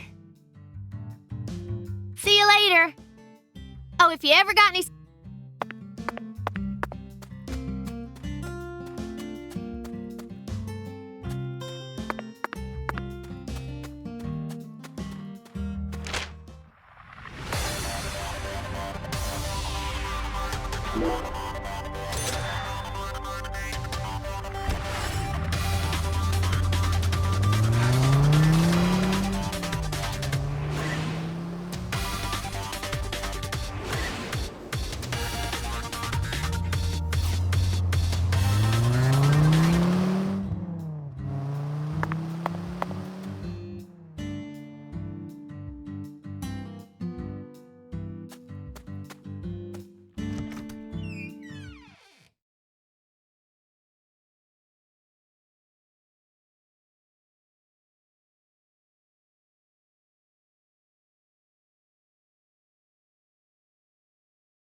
Look, Zack. That seat is beckoning us.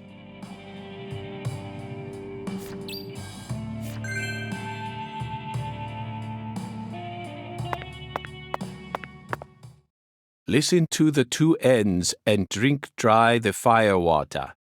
Do this, and you will see the other world. Hungan's oracle pointed us to this bar, so we must have to do something here. But I feel like the fire water part is missing something.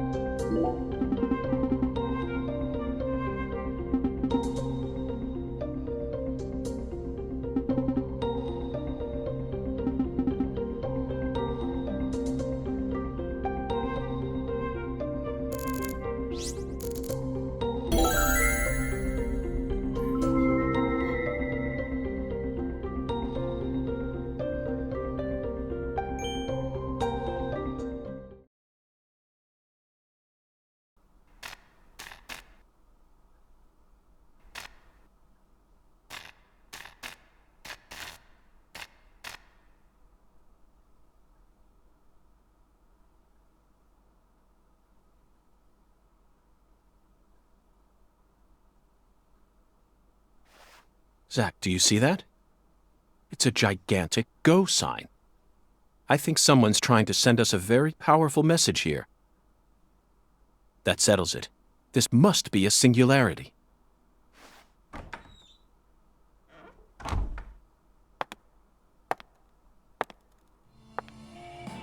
Beautiful lipstick. The color red suits you. Thank you. Red is the color of life. No human who knows the joy of life would ever hate this color. Or would they?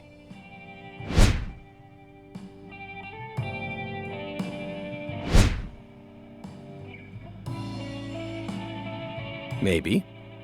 Maybe not. But I know of a drug with a red color that certainly doesn't signify life. It sometimes even steals the lives of those who drown themselves in it. Catch my drift? Before a candle's flame burns out, it burns brighter than ever before, blazing like a shining red star. Don't you think that instant is more valuable than a century of smoldering?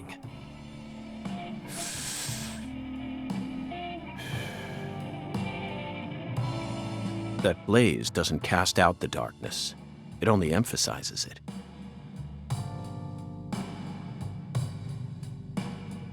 But where are my manners?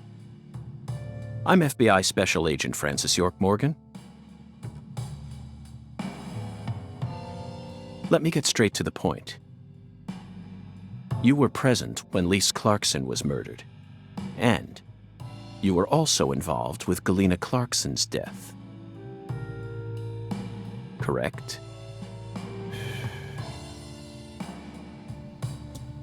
Agent Morgan, are you a man who can hold his liquor? I'd love some firewater. We're similar.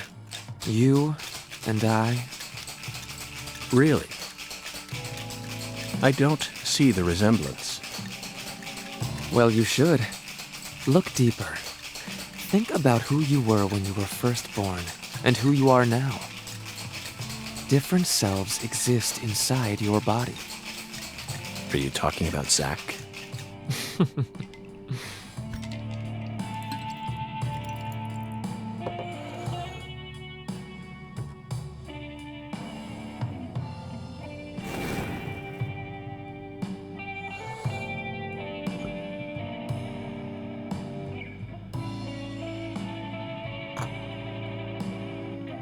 I was born as a man, but in my heart, I wasn't so.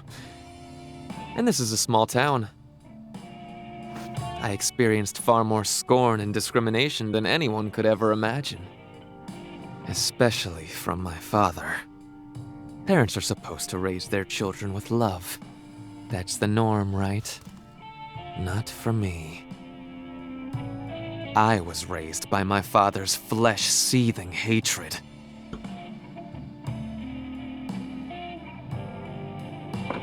So you ran away from home, started making drugs, then seduced a young life and destroyed it? That story makes no sense to me. Think about it. They didn't burn you in a witch hunt, nor did they ever try to take your life. Yet here you are, letting your selfish fantasies drive you to torch the entire town with vengeful fire.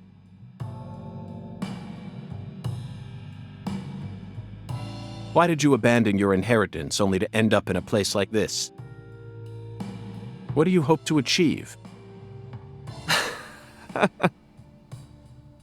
You've already figured out that much. Leonard doesn't exist anymore.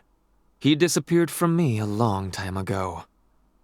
All that's left now is the Red Soul. The Red Soul?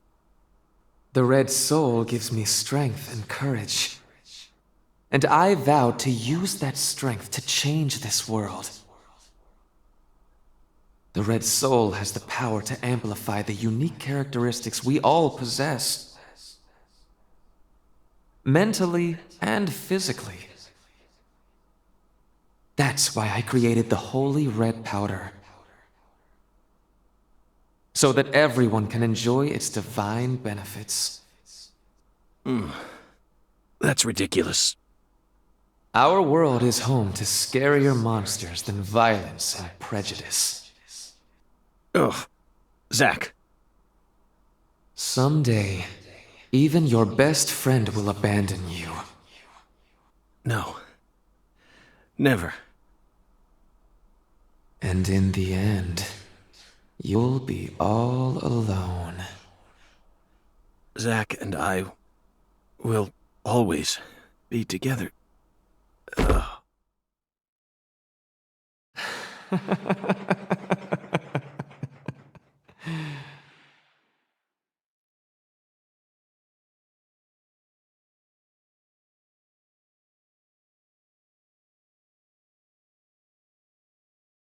Daddy! Daddy! Where are you, Daddy? Don't leave me here! Daddy! Please! I can't find Mommy either! Don't leave me alone! Please? Please, Daddy. Please, Daddy.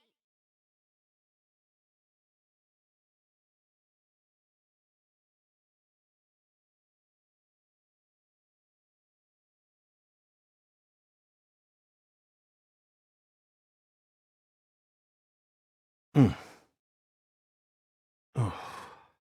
She got us, Zach. She spiked the drink with some sort of sleeping pill. No wonder they call her the Professor. Whew. But that was a rash move. Perhaps she realized that she's finally crossed the point of no return. Or... We need to head to the Clarksons at once before it's too late. We can still stop this.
Okay.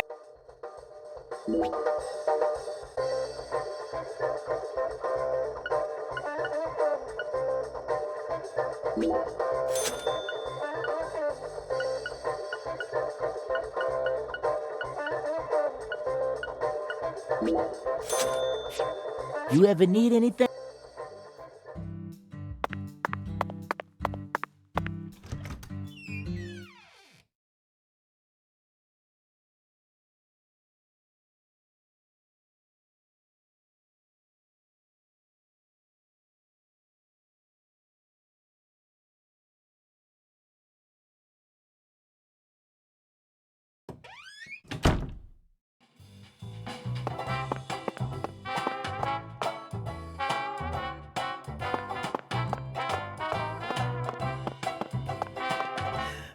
The air out there. Oh.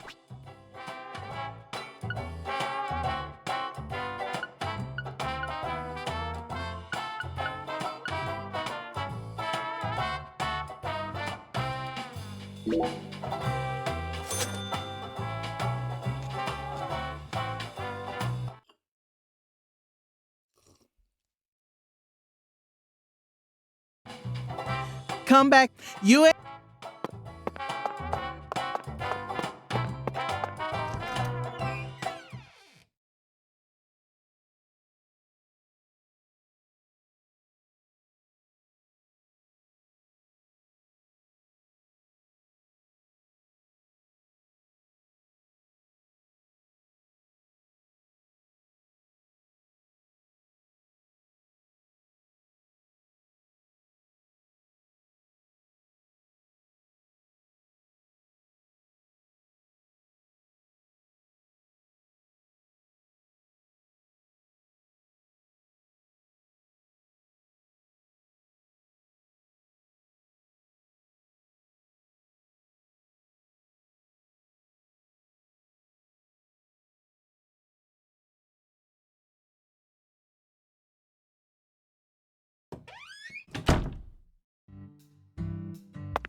How's the investigation coming? Must be going well if you're on the case. All right, well, I'll be waiting.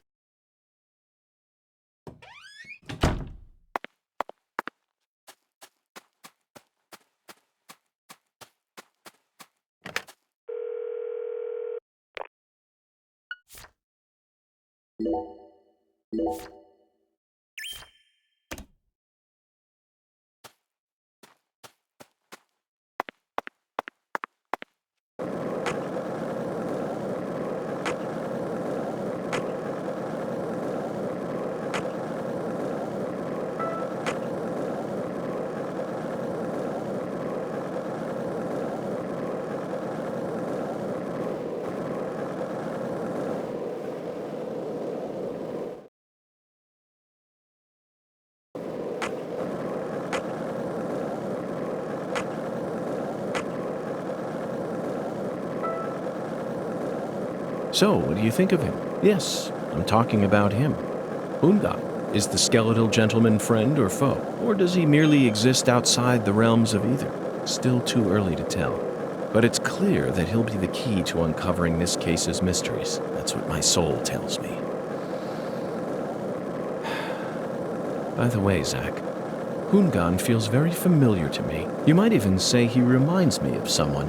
Yes, I think I see the connection now. A cheerful, wise, yet also mysterious African-American who appeared in a variety of different films. My mind must be overlapping him with the skeletal gentleman. Do you remember his name? Ah, yes, that's it. Scatman Crothers. In 1980, he played Dick Halloran in The Shining.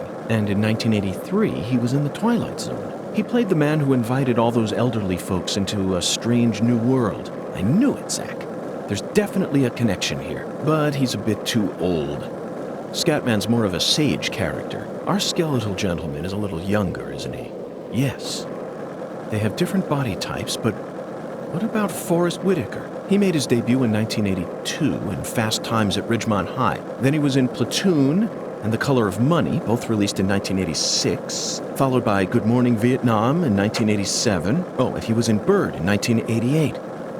What an impressive filmography.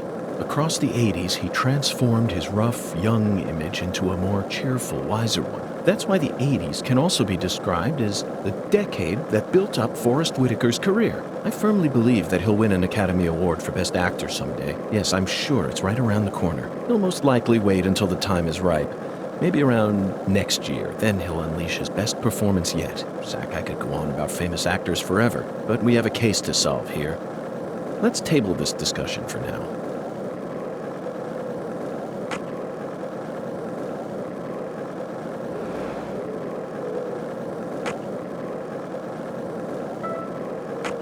Did you notice it yet? The streets in New Orleans were a mess, all busted up and undergoing maintenance. The city was built on a swamp, so the ground is soft. All it takes is some heavy rain to cave it all in. There were also a lot of places where large tree roots were pushing up parts of the asphalt and the sidewalk. Those bumps were dangerous even when we still had our car, remember? But this town is different. The streets are all paved so cleanly that we can skate along them without a care in the world, and there's hardly any trash or graffiti to be found anywhere. The Clarksons truly do control this place, for better or worse. It's a good example of how allowing certain people to rise to power can have positive effects as well. Also, don't you find that Southern people are remarkably friendly, even to total strangers? Both here and in New Orleans, I've been amazed at how cordial everyone is. Is it just the way things are down here? You certainly don't see that sort of thing in New York or D.C. They never stop to chit-chat, especially when ordering food. They only say what's necessary, without any decoration. The customer only makes eye contact with the waiter about once every...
Were you thinking about Galena too?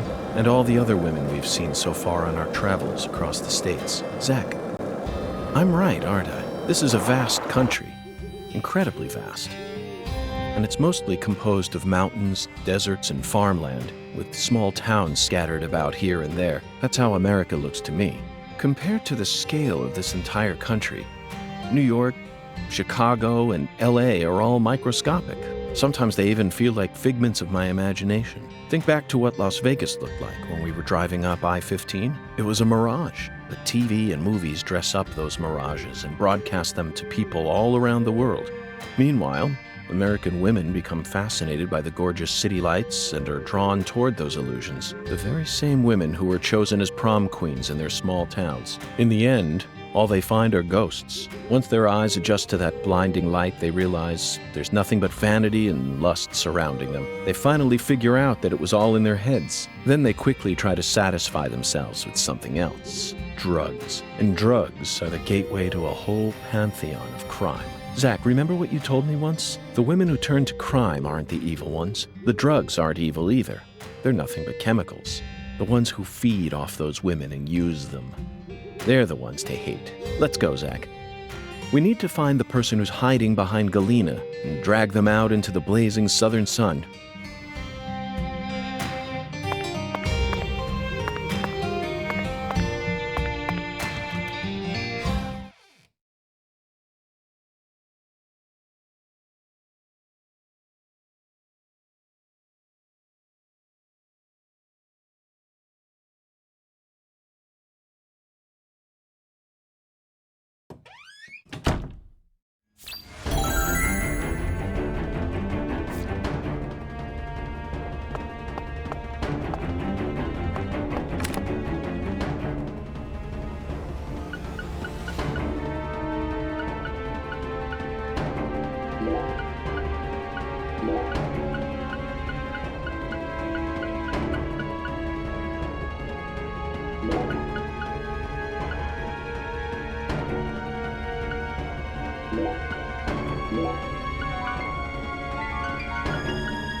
Zach, it's a singularity.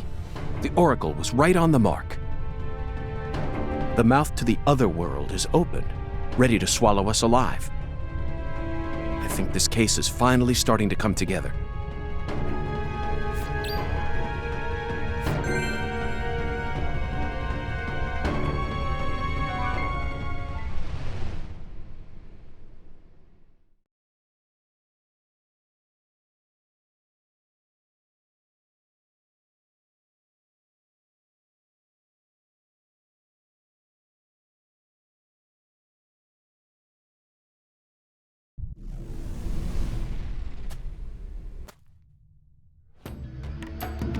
Here we go again, Zach. You're as excited as I am, aren't you? You don't have to explain everything.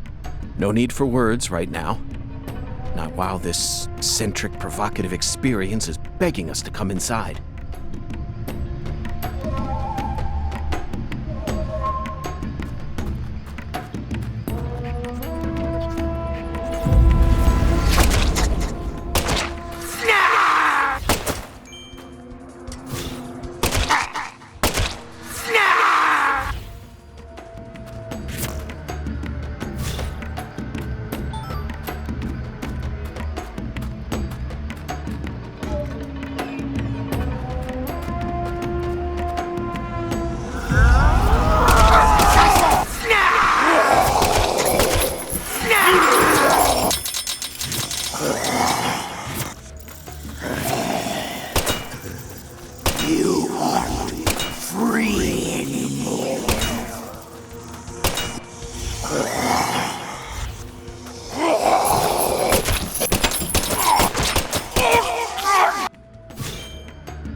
Zach, do you feel it? Something happened here. It's the same feeling I got when we entered the place where Lise died.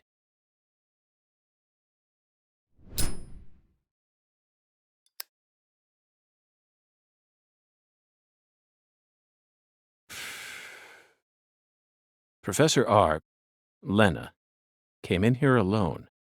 It looks like nothing but a suicide attempt to me. Did she have some trick up her sleeve?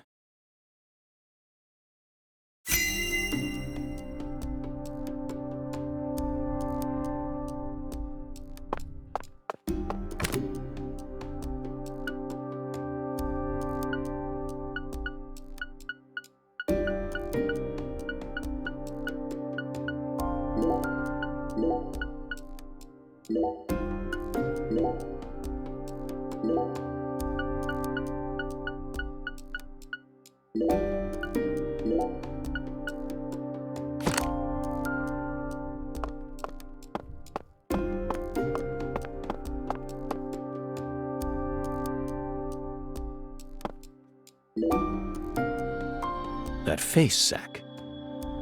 She looks so calm and collected. Perhaps she intended to take her own life after she murdered Philip, but that wouldn't solve anything. We know how calculating she is. Surely she must have understood that. Now you decide to come back, huh? What for? I know you've been hiding from me, planning God knows what. Too bad it ain't gonna amount to anything. It don't matter what you do. The Clarkson family is already on its last legs. After only a single century, we're on the verge of losing all that power our ancestors built up for us. Ever since the day you left home, that was the beginning of the end.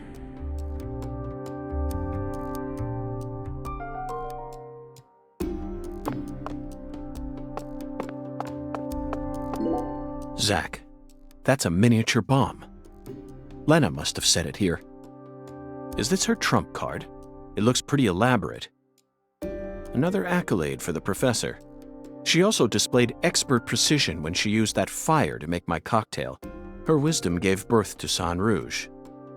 She must also have an advanced understanding of chemistry. I just hope she hasn't laid any other traps for us up ahead. Yes, I abandoned my family.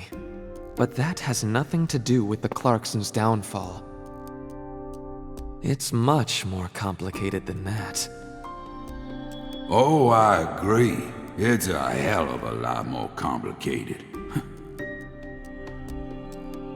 Just look at these assholes. They're so goddamn stupid. They won't even shit unless I tell them to do it. And you know what? Back in the old days, that was A-okay. Don't like someone? Beat the piss out of them. Need something? Steal it from the sucker next door. Life was so much simpler back then. And time flowed in proper accordance with human behavior. But now... it's all so complicated now. Everything's changed.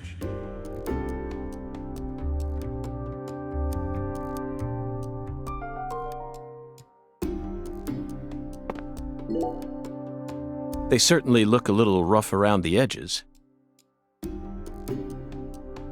Perhaps we should just call them the Clarkson gang. They're holding their weapons like total amateurs, which means they must not have had any formal training. Even if they came rushing in all at once, they'd still be no match for us. Maybe the Clarksons aren't as fearsome as the rumors make them out to be. Or perhaps they've fallen into such a decline that they can't even manage their own allies any longer. The legacy of the Clarksons is like a candle in the wind, a sad vestige of what it used to be. But it's not completely dead yet. So what? You came here to snuff it out yourself? Oh, no. I didn't come to snuff anything out. I came to make it burn red once more. What in hell is with you? Did that red powder finally make you lose your mind?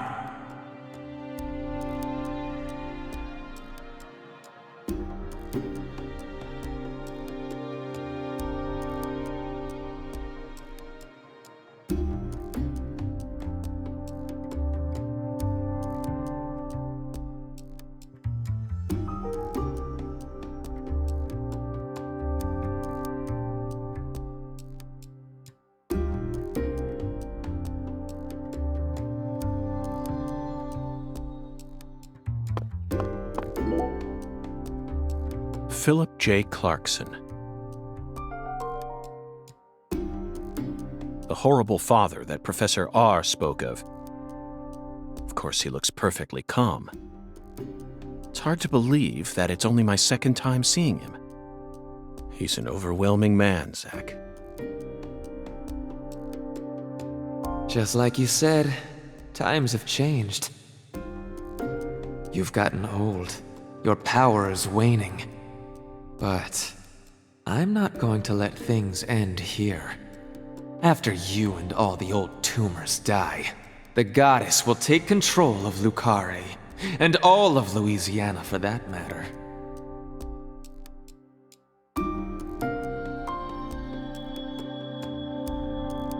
The goddess of fertility, with all her newfound might.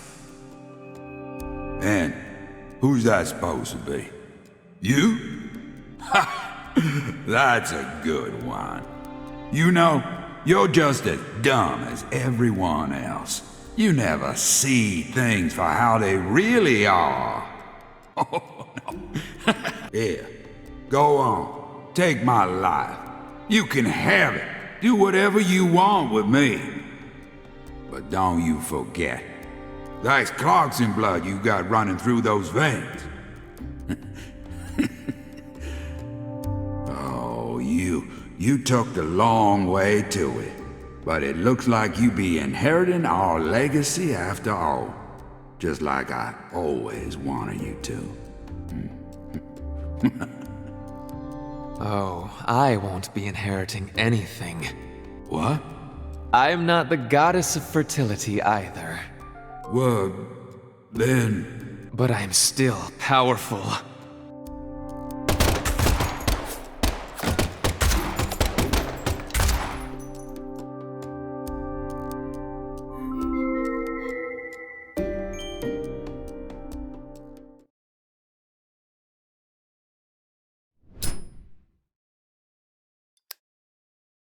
Professor R fought hard in this hall, and the last gunshot we heard sounded ominous, Zach.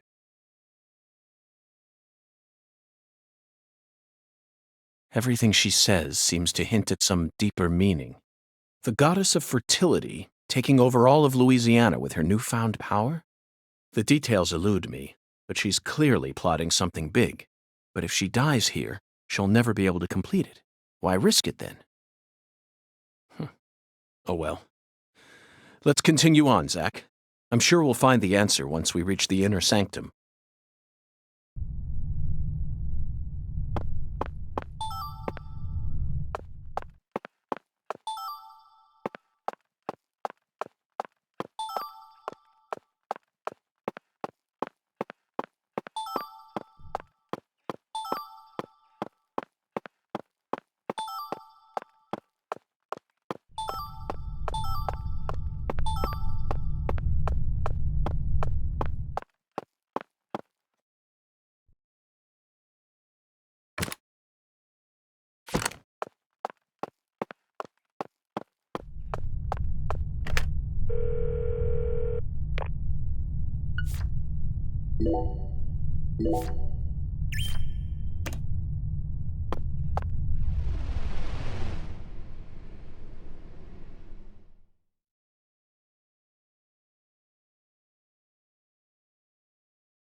Now this is a surprise.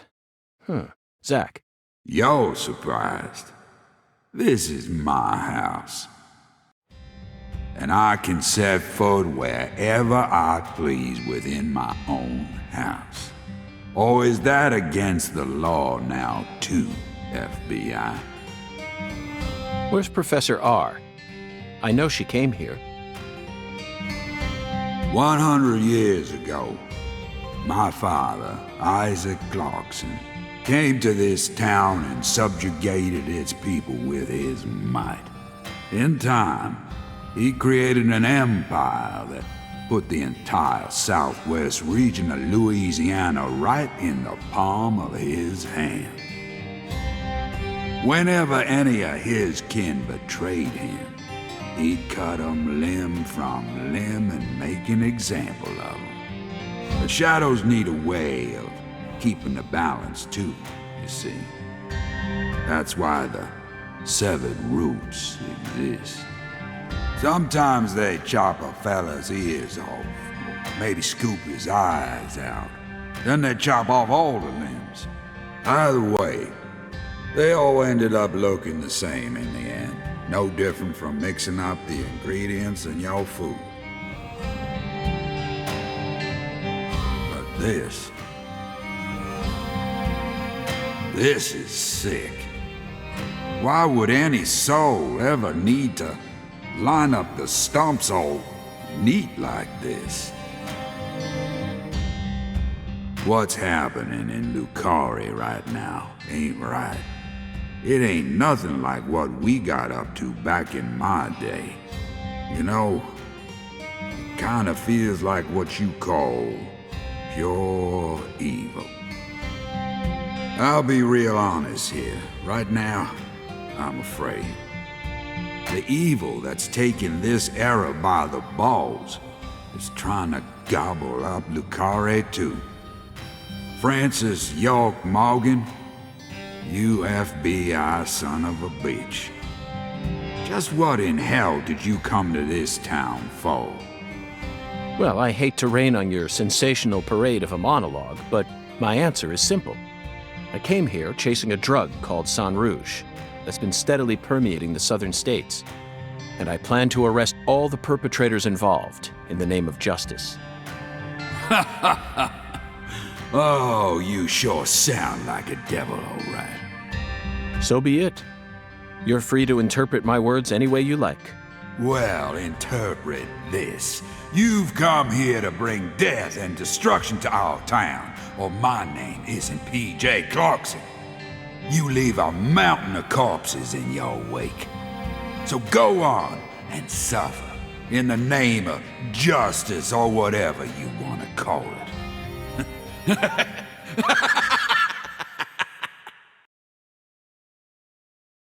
Zach, I'm willing to do whatever it takes to prove that we fight on the side of justice. But why was Philip here in the first place? I thought we were inside her mind. No need to answer, Zach. The only reason this world's so fun is because of all the mysteries it holds.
I grew up in this room.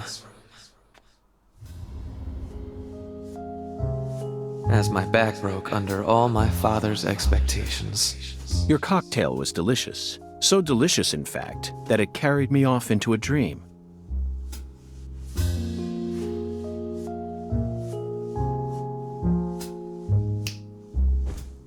Huh. Professor R., what did you hope to achieve by coming back to this house? I don't believe for a moment that you'd ever risk your life just to get revenge on your father.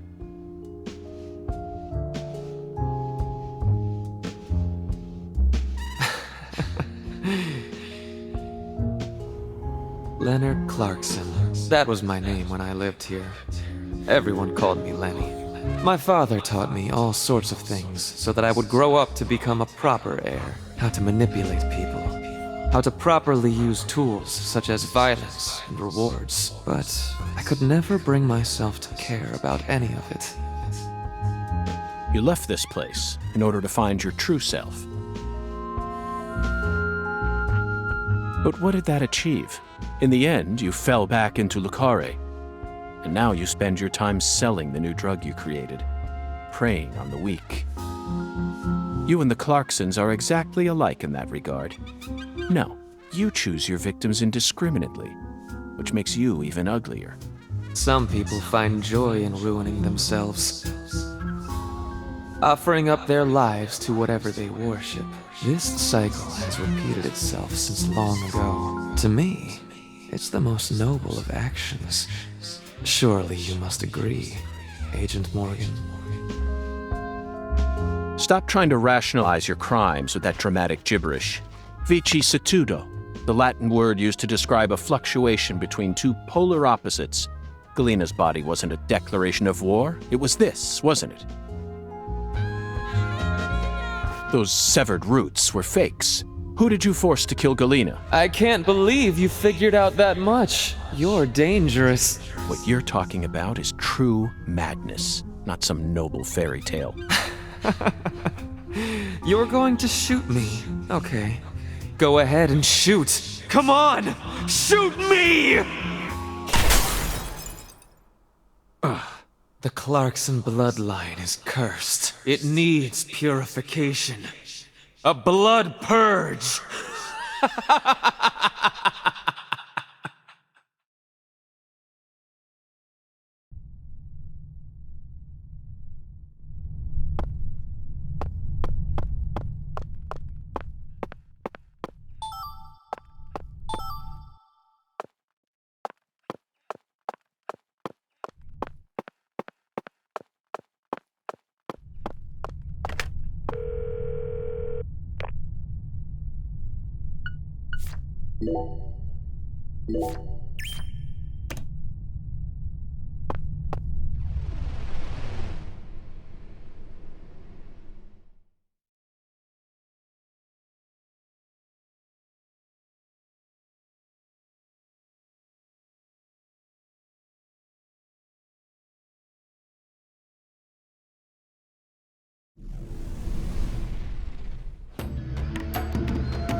Zach, here it is again. A red tree and a translucent cocoon. I think we've reached the core. The goddess of fertility will descend into Lucare, and then the sweet fruit will be ours. Destruction is the first step to creation.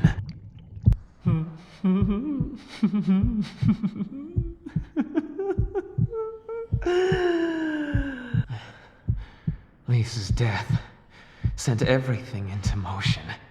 There's no stopping it now. Her death proved how determined I am, how dedicated I am to all who trust in me. Galena and Lise, their deaths were not in vain. They led us to the harvest. The Clarkson blood curse will be washed away. Life must be sacrificed. Blood purge. Blood purge. Blood. Blood. I need blood!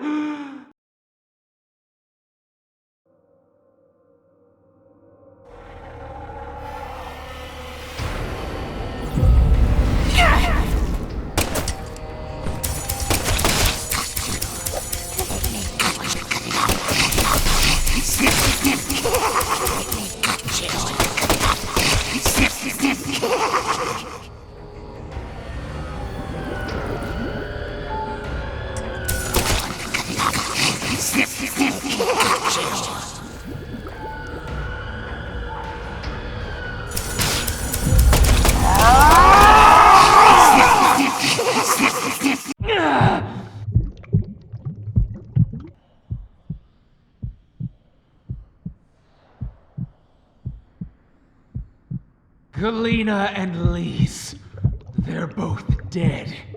I can't turn back now! The Red Soul can't die here! You can't erase it! Blood Purge! The Blood Purge! We will create a new world! A new generation! The blood must be purified!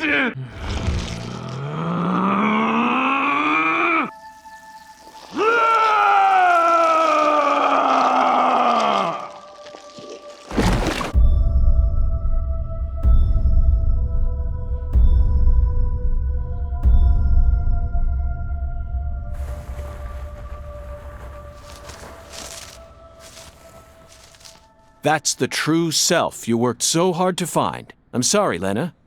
I gave you far more credit than I ever should have. The Clarksons have always been the chosen ones, proud souls, divine life-given form. But at some point, that blood became tainted. So I decided to reset it. I need to purify this corrupt blood for the one I love most. After I left home, I met the Red Soul and acquired a guide. And so I created the red powder and became an apostle for the red magic. The red powder transforms the body from within. It creates empowered souls, and mature souls are the greatest offering one can present to the goddess. Lys and Galena didn't lose their minds. They both died with honor. Died with honor? Just how deluded are you? Dismembered them and strung up their bodies in the name of vapid symbolism. Where's the honor in that? So what if they said they wanted to die? Cultists have been saying that for centuries. Silence! You will impede us no longer. You're always so smug. Oh, how I hate you. This is the last you'll ever see of my plan. Now die!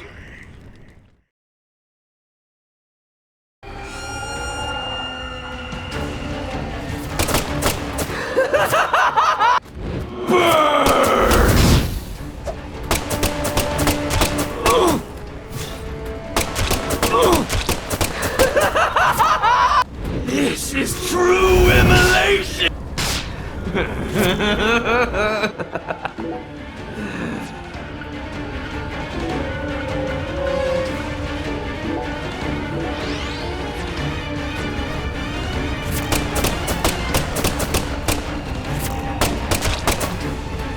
Back to dust you go!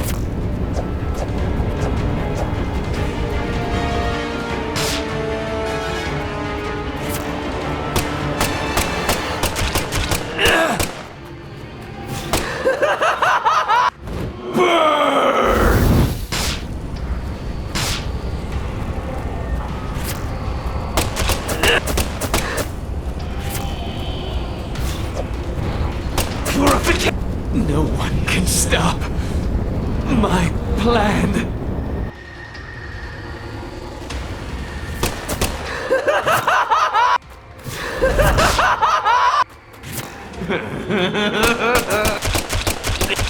This can't be happening.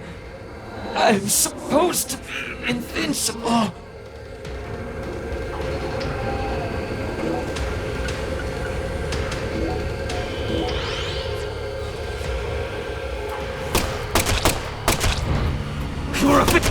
If you kill me, no one will be left to tell you about the plan.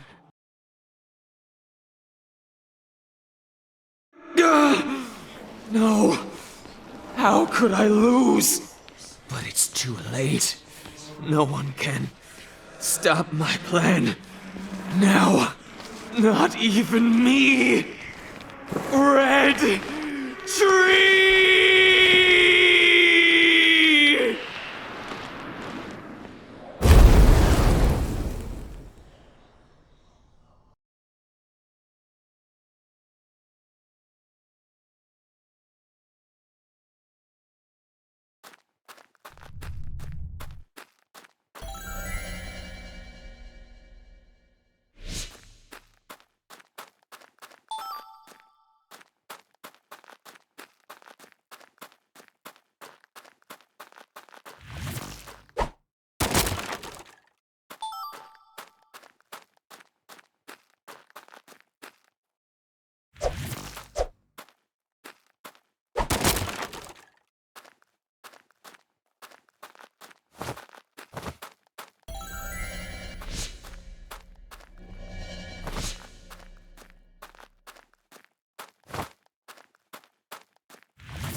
Lena, let go.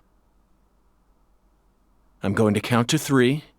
Then you're going to get down on the ground and put your hands behind your head. Got it? See this? If I let go, the bomb in the fireplace will explode. Do something smart for once, Lena. Detonating that bomb won't solve anything. You're wrong, Agent Morgan. It'll give me the ending I've always dreamed of. Leonard, you're wrong. Killing me won't bring back our family's prosperity. No! I know I'm right! You never change. Once you make up your mind, that single idea possesses you. It's almost like you're cursing yourself. Oh, my, always holding on to all your pain. No! You're the one who's wrong!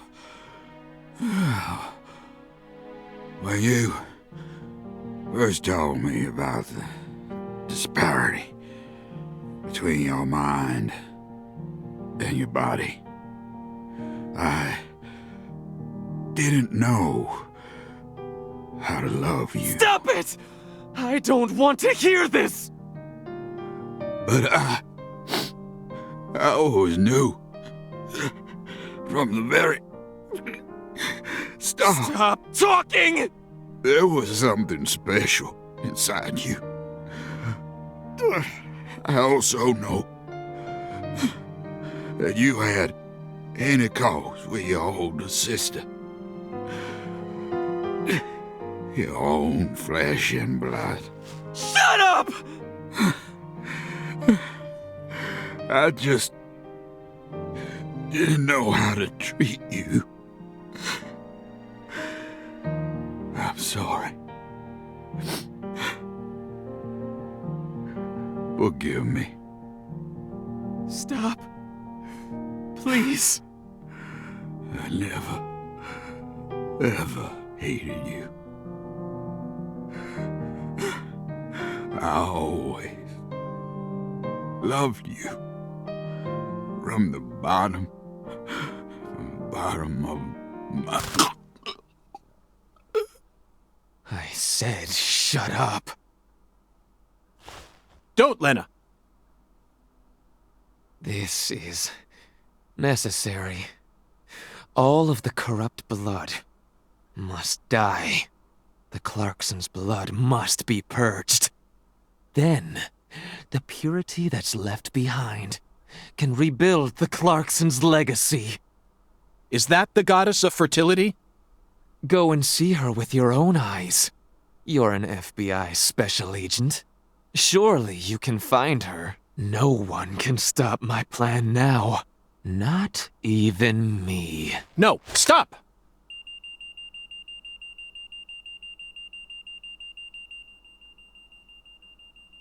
Patricia Clarkson.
Agent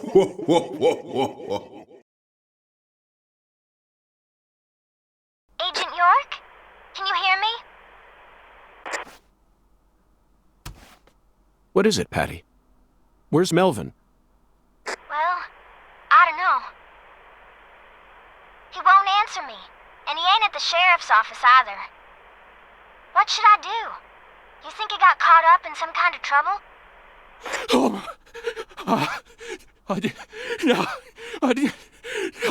shit! I got nothing now. I can't. Patty, I need someone at the Clarksons' house ASAP. I don't care who you send. They can also ask Daniel Clarkson about the details once they get here. And you should also call an ambulance, just in case. Got it? Huh? Sure. I'm going to head straight over to the sheriff's office, Patty. Let's meet up there.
Zach, it appears to be closed.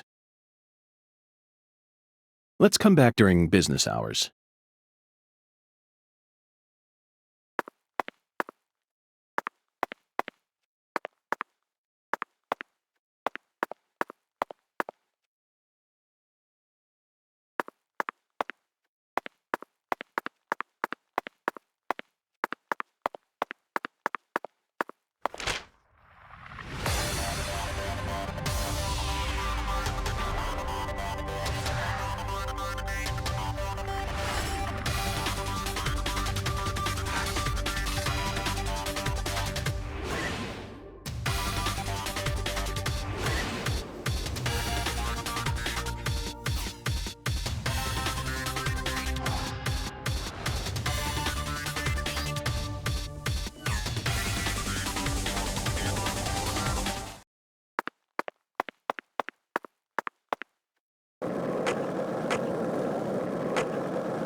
And that's what I'm talking about.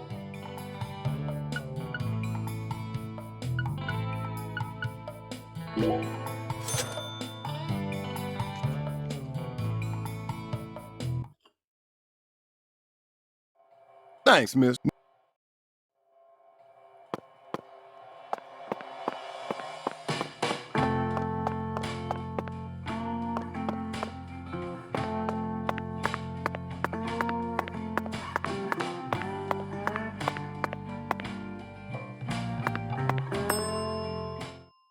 What? You need a...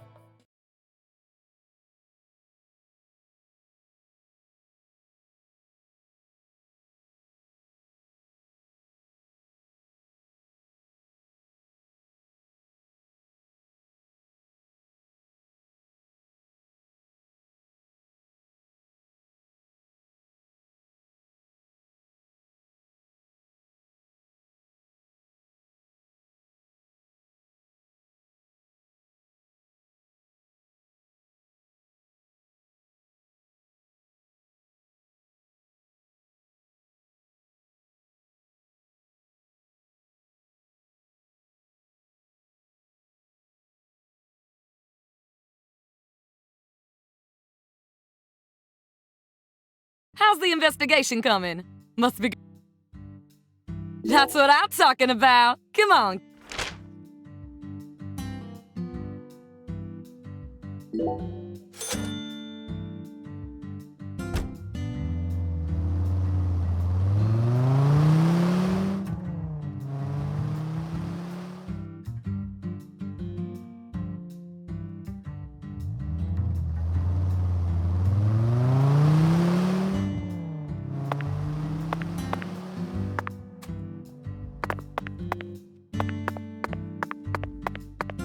Zach, it appears to be let's...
Did you find Melvin?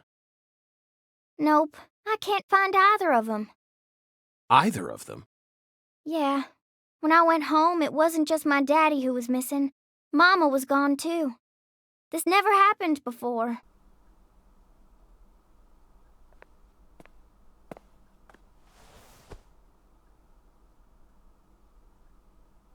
Zach, we need to stop Professor R's plan no matter what it takes. Relax, Patty. You don't need to worry about a thing. I'm sure that Melvin just stumbled across an important clue that's stolen his attention for now. And I'm sure he's protecting your mother while he's at it. Let's just leave the investigation to the local police and rest for today. I need to prepare a report for the HQ anyway. How about staying with me in my room until we find them? But... You don't need to worry. I can't make you any homemade food, but I've got a first-class chef and a first-class concierge at my disposal. Oh, and a very affable bellboy. It's a lot of fun at that hotel. But... okay, I guess. Thanks, Agent York. You're a lady, so you take the bed. Zack and I will be fine on the couch.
Zack, the Clarkson family tree is nothing like we thought it was.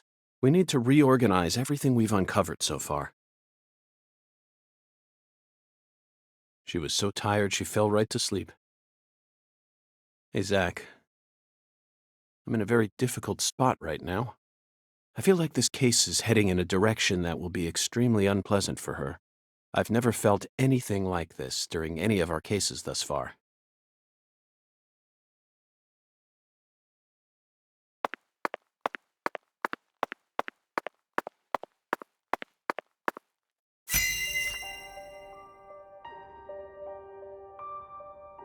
First, let's go back to the beginning. Lise Clarkson's body was found hanging under a bridge over the bayou. In a deserted spot close to where the bayou meets the Mississippi. The one who fired the pistol at heaven surely had no idea what he would find there. Speaking of which, Zach, Chuck, the man who started this race we're running, what's his occupation?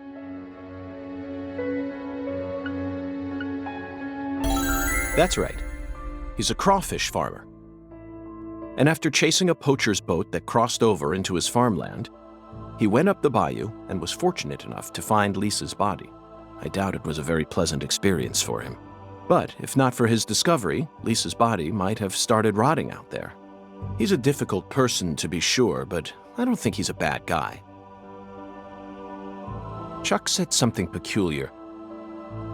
He claimed the Clarksons were a little better when their son was still around. I don't know exactly what he meant, but we ended up meeting the person he was talking about, didn't we? Under very unexpected circumstances. Leonard Clarkson. He ran away from home, found his true self, then changed names. So, Zach, do you remember her name?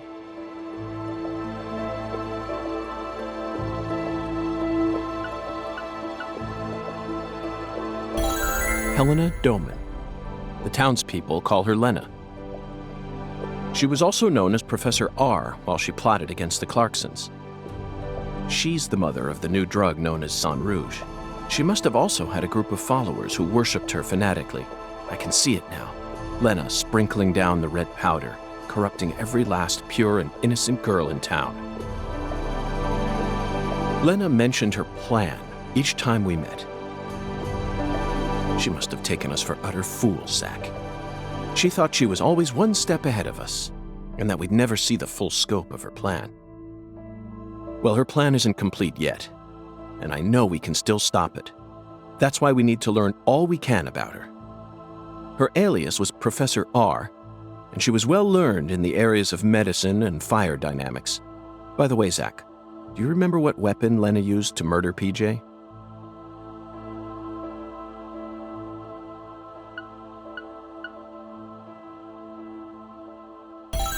Correct. She used a miniature bomb. To tell you the truth, she surprised me. That bomb was so well placed.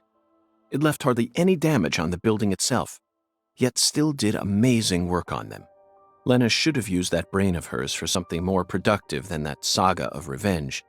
For example, reviving Lucare's economy from the industrial sector. Widen your perspective, and you'll see that Louisiana is an industrial treasure trove. With her intelligence and her charisma, I'm sure she would have found some amazing opportunities. Such a tragedy. Zach, there's one more important matter we need to think about here. Galena Clarkson, who was murdered in jail. Her body was dismembered, then rearranged into a V shape. Patty and Melvin claimed it was a severed roots killing, but that doesn't make sense to me.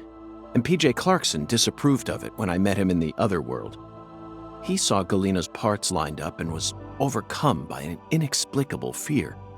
Tell me, who killed Galena?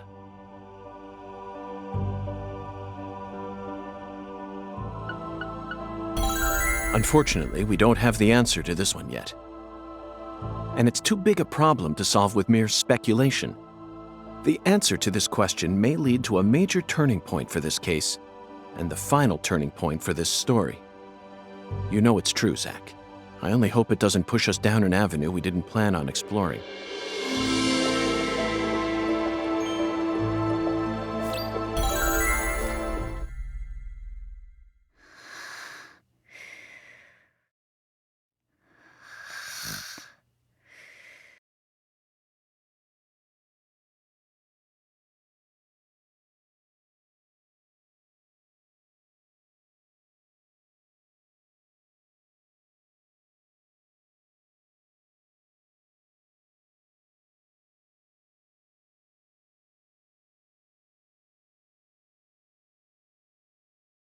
Hey, Zach, do you remember PJ's last words?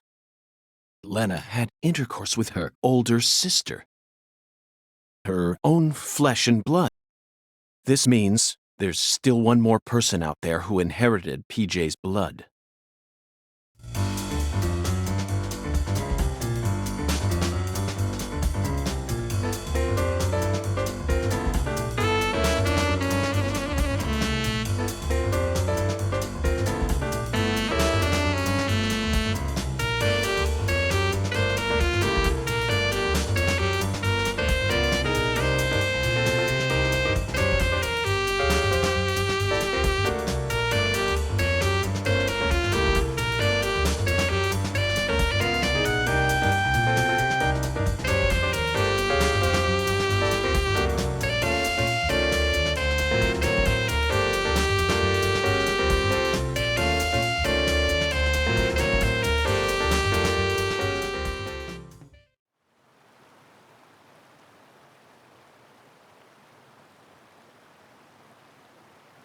Oh, fucking poachers, now I gotcha. Caught you red-handed.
Soon. I'm almost there. Just... Please, someone. Stop that noise.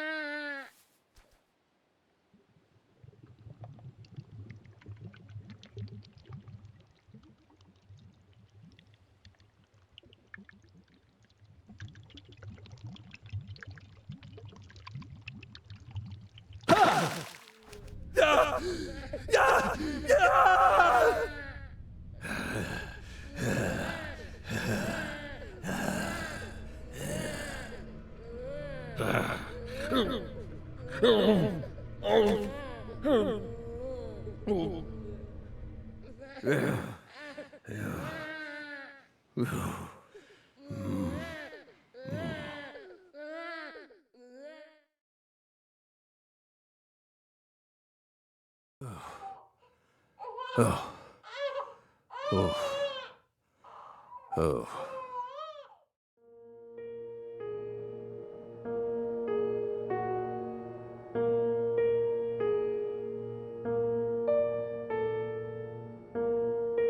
Let me try and summarize this.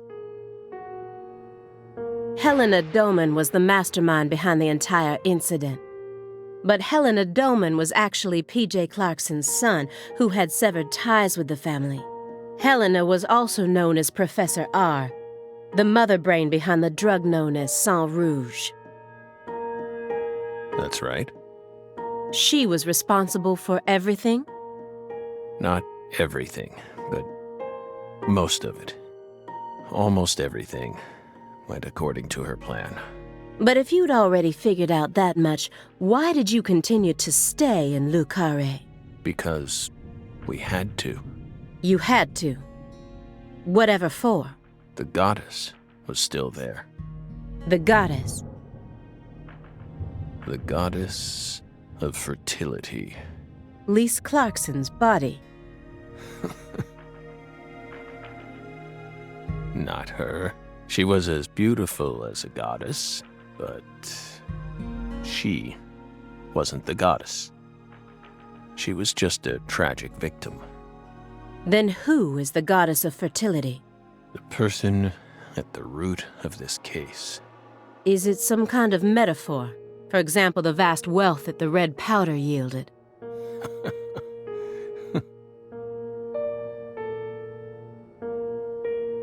The goddess of fertility embodied abundance on the outside. But on the inside, she was a hollow void. And that void was threatening to swallow up all of Le Carré.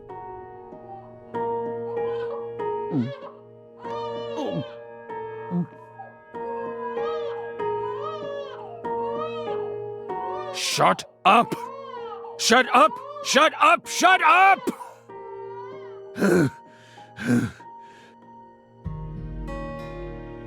Are you okay, Mr. Morgan?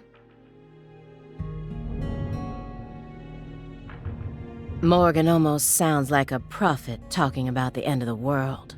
Vague, elusive, and intent on deceiving those who listen. But every now and then he adds an interval of truth. Patricia Clarkson is one of those. She's something special. Something irreplaceable to him.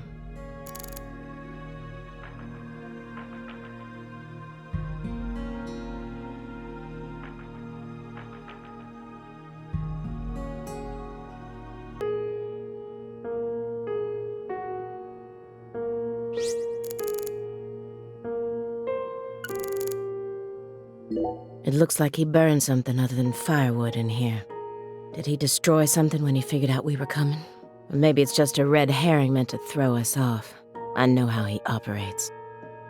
I can't take anything at face value.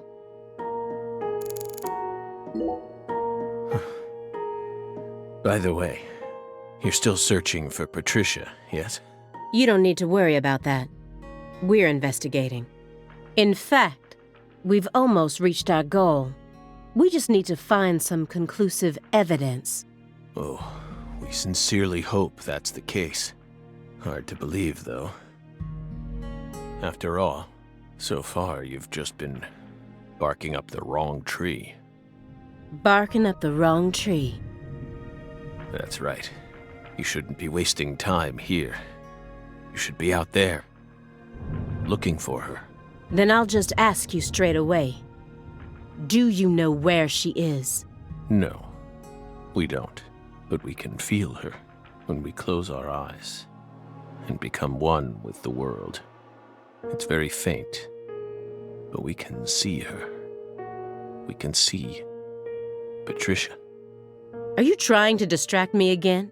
Or do you really expect me to believe you're clairvoyant or something? What do you think we are, X-Men? It's metaphysical offender profiling. He actually asked me where Patricia is? Does he have full confidence that we'll never find her? Fine. I can deal with that.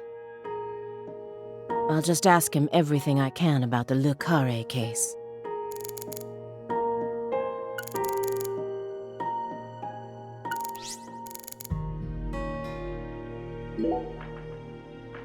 This square area enclosed by milk cartons, is it another sanctuary?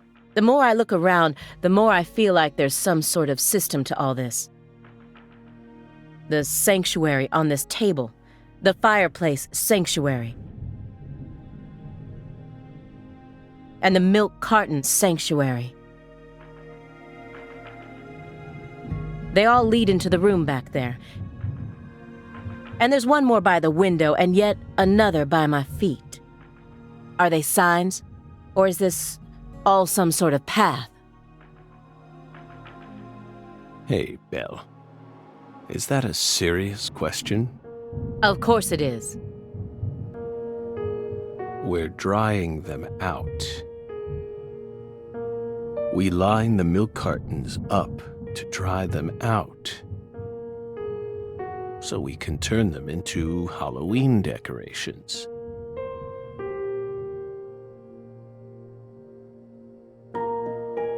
Halloween? It's only January. This is America, land of the free. Got a problem with that?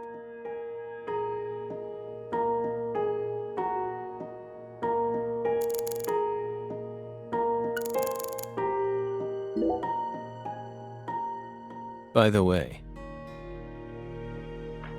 how did the FBI find Lisa's body after 14 whole years? That's none of your business.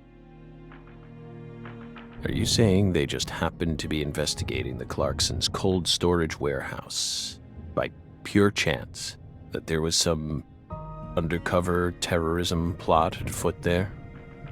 I said it's none of your business. Well, then we'll just have to guess. It was an anonymous tip. A tip related to Saint Rouge.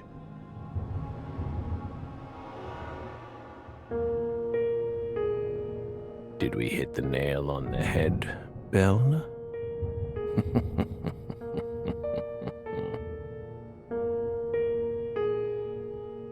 But that's not what we want to know about. After all, the FBI gets hundreds of tips every day. Right, my fairy? It was always that way, even back when we were on duty. Here's what we really want to know. Why, out of all those tips, did you select that one? Would you tell us that much, Belle? What urged you to make a beeline straight for this case? That's none of your business.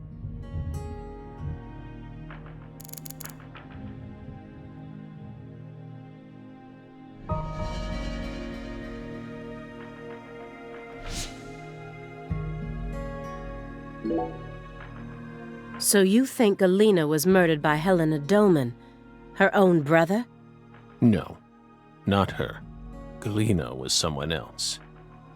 Then who killed her? It's written in the report, isn't it? Yes. But I'm asking you, would you mind answering me in your own words? You see, I find your entire story highly suspicious.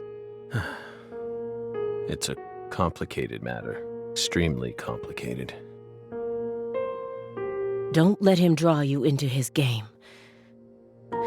Stay calm, Aaliyah Davis. Am I winning here or... No, I need to stay positive. I have to solve this case no matter what it takes. I can't lose courage here. The future influences the present just as much as the past. You asked me why I spent an entire 2 days observing you before I came to speak with you. Well, here's why. Over those 49 hours, I observed the intervals between your actions. When you were neither doing something nor doing nothing. I intently studied your intervals between action to action, and action to inaction, to action. People reveal everything during the intervals between their actions. For example, when you eat alone versus eating with someone else. The most prominent differences always appear when someone either begins or finishes eating a meal. And since these are unconscious actions, they can't be consciously hidden. When you prepare to eat or finish eating, when you move in to clean up, when you pick up a book or close one, when you raise a cup of coffee to your lips. Human actions speak volumes. Not even the person doing the actions is conscious of them. That's what lies in those intervals. That's my modus operandi. And here's the conclusion it helped me reach. There's one other person in this house. Isn't there?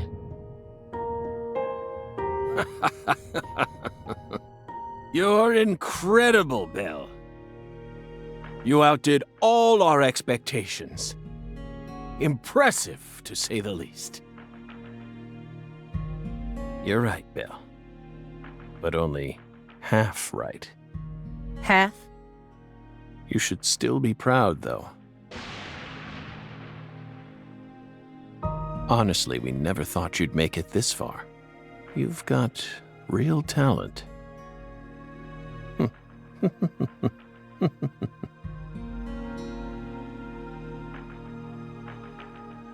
Most of what you say... If this goes to court, I won't let you claim that your testimony is inadmissible just because of your little indulgence there. Fine by us. We can even put it in writing if you want. We won't run or hide. Will we, my fairy? Where's the paper? I know I had it around here somewhere. Where is it? Oh. Oh. Oh. We're fine. Hey, everything okay? What's going on out here? Oh, don't tell me. He's just suffering from nausea. I was more worried about you. You were in there for quite some time. Yeah, sorry. Ever since you got here, I've been all backed up. Mr. Morgan, can you stand? Oh. Is this a sign from a coffee? What could it be? What is it trying to tell me? Think. Is that a dragonfly?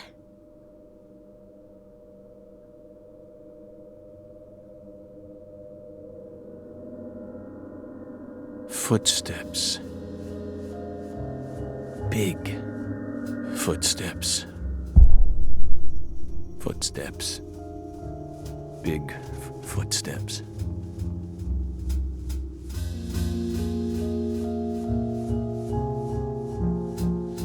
Some odd fella was following her around. Stalking her like. That poor girl, Lise, she was a druggie. And she was into the really bad stuff. The Red Soul has the power to amplify the unique characteristics we all possess, mentally and physically. That's why I created the Holy Red Powder.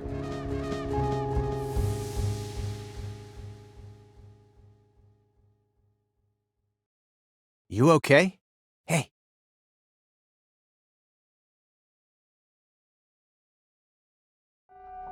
We're fine.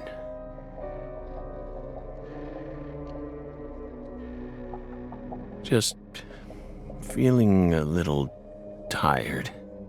Would you take us to get our medicine? Sure. It's in the bathroom, right?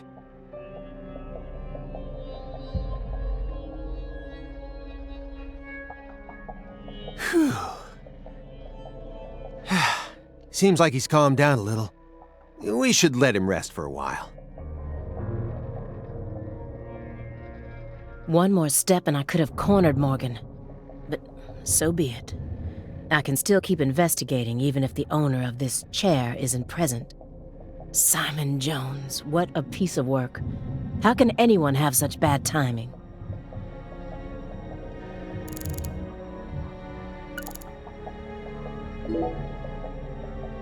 Why do you think he's trying to survive so badly? What do you mean? He who has a why to live can bear almost any how. No more Nietzsche. Please, just stop. I feel like my ears are gonna start bleeding. Hey, Agent Jones, wanna know why I love Nietzsche's quotes so much? Sure. I first discovered Nietzsche in a shelter after Katrina. At the time, I was shell-shocked, hopeless. I wanted to die. How could a 13-year-old girl go on living alone with her little brother? Then, in that shelter, I met a college professor. His school was damaged by the hurricane, too, and got closed down. He also lost his family and was living there in the shelter just like me. So we gradually started spending more time together. I'll never forget the 3 months I spent with him. He loved Nietzsche. And out of all of Nietzsche's quotes, there was one from Thus Spoke Zarathustra that he repeated over and over again.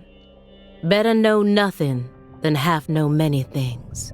Better be a fool on one's own account than a sage on other people's approbation. I thought it was a strange quote to hear from a college professor, you know? Why would he think it would be good to be a fool? But I understand what he meant now. He was trying to encourage my little brother and I, so that we'd be able to bear the weight of the victim label that was about to be slapped onto us, so that we could go on respecting ourselves without ever succumbing to all the patronizers. After that, my grandmother in Lafayette took us in. And that was the last time I ever saw the professor.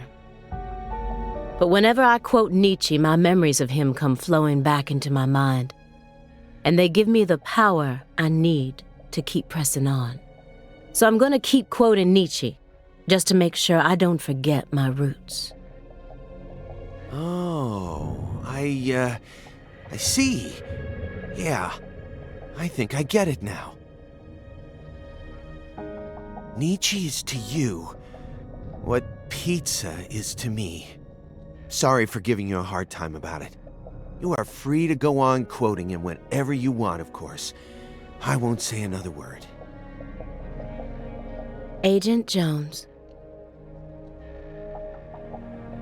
What the hell is wrong with you? How dare you compare Nietzsche with pizza? Oh, come on.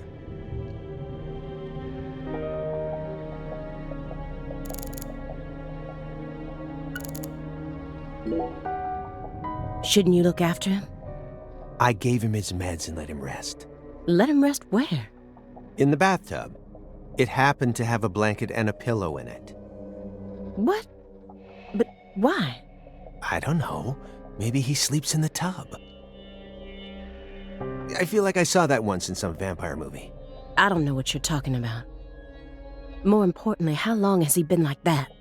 It's stage 4 cancer. He's had it for a while now. No, I'm talking about his face. It looks as white as a sheet. You can even see all his veins. I've never heard of any cancer side effect like that. Who knows? But now that you mention it, he started going really crazy around the beginning of December. In what way? He changed pizza places. This better not be another joke. It's not, really. It's not. Before December, he always used to order delivery from a Chicago-style joint all the way up near Medford. But one day, he took one look at one of their trademarked red boxes and totally lost it. Red, huh? You better believe it. He started screaming gibberish at the pizza boy and chased him away. Next thing I know, I see him toss the pizza box out his window.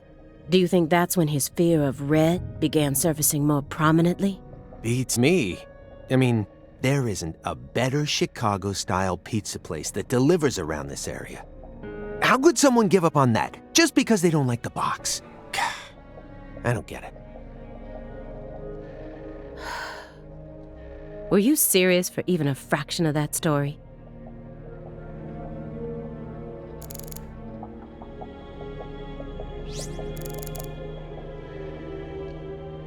I wondered what sort of food he was eating, all shut up in here. Pizza? Why do they all love pizza so much? What's wrong, Aaliyah? You hungry or something? Excuse me? What are you insinuating?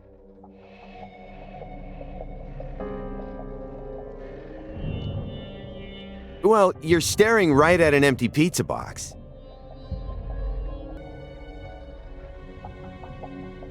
Please don't compare yourself to me.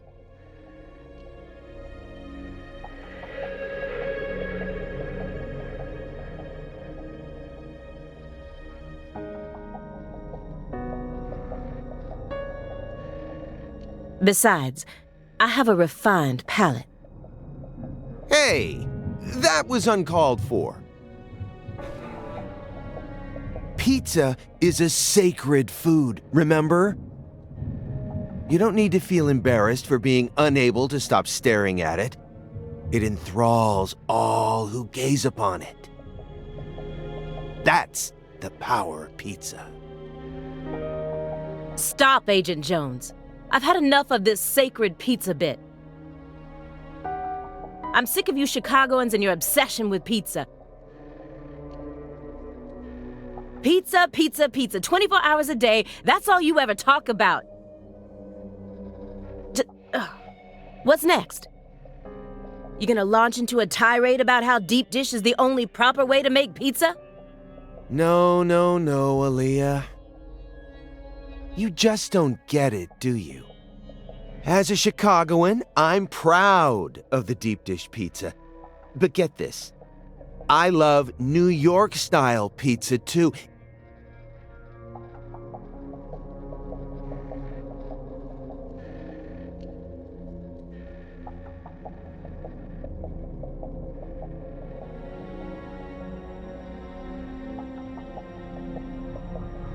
It doesn't matter what kind of pizza it is. As long as it's a pizza, it's beautiful.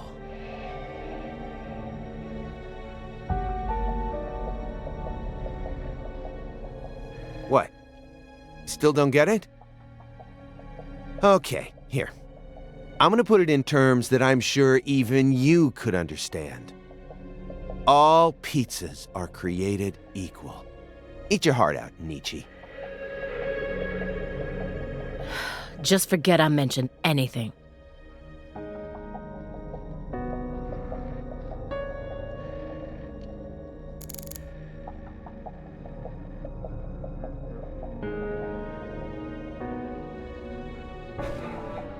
Agent Jones has been acting strange the entire time we've been here. He told me he wasn't very good at dealing with suspects in person, but can anyone be this bad at it? Is he hiding something? Or maybe our suspect found some dirt on him. Either way, I wish he'd stop trying to drag me down with him.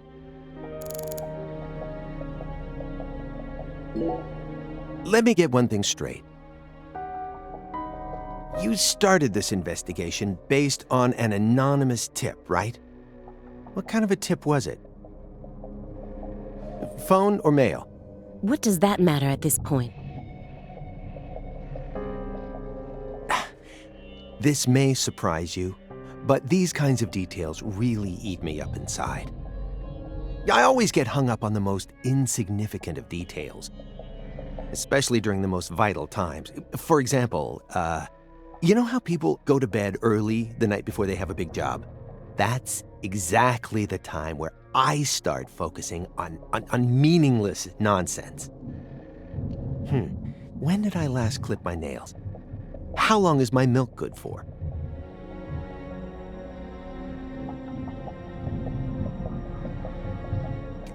I just can't help myself. I can't resist the need to know. It's just the way I am. It was sent in an envelope, postmarked December 28th, sent out from Louisiana. What did it have inside? A postcard with a dragonfly on it, a wrapped sample of Sang Rouge, and a note. What did it say? Investigate the Clarksons. F.K. That's it? Yes, that's it. Who's F.K.? Anonymous tip, remember? It's obviously just a fake name. Did you confirm that? Of course I did. Louisiana has a population of 4.5 million. The FBI database has a list of 6,682 individuals whose initials are FK. 1 out of every 6 individuals is a child under the age of 14, born after 2005. The remaining 5,500 people include those whose initials changed after they married or incarcerated individuals. After subtracting those, I was left with 3,800. That's when I stopped searching for FK, and I decided to change up my approach. It isn't important where the tip came from. All that matters is solving the case. I got this far by taking the most efficient route possible. Are you satisfied now? Yeah. Thanks. I feel a lot better now. Yep, it all checks out. The letter that was delivered to me bore the Clarkson symbol. A postcard decorated with a dragonfly, the mark of the Clarkson family. A single sheet of paper ordering me to investigate the Clarksons. And...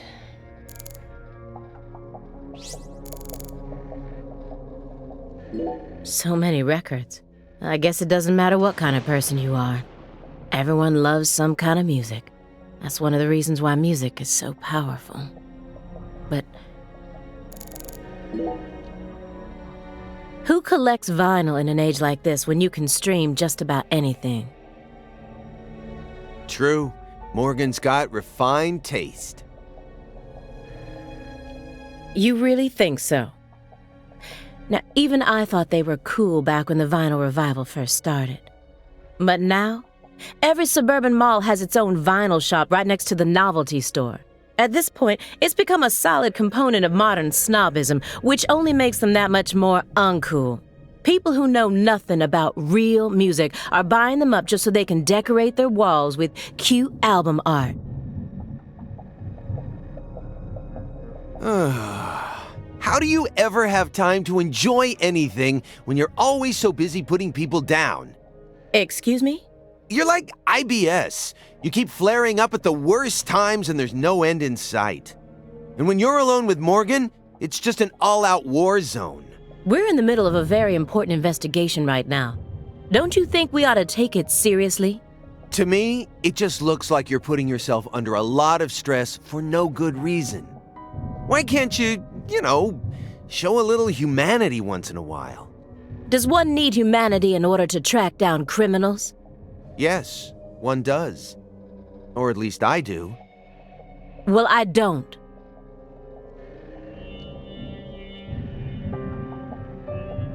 Come on, Aaliyah. I'm your partner, aren't I? For a few days, at the very least. I'm your invasive partner who has a passionate relationship with pizza, right? Why can't you just let me in on one thing you actually happen to enjoy? Oh, aside from Nietzsche, that is.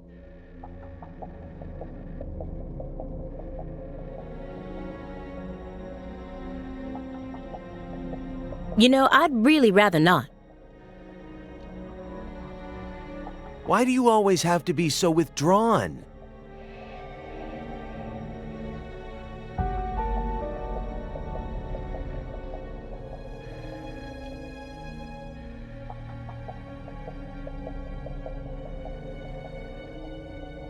I can't help it if there's certain things I don't like. No, come on.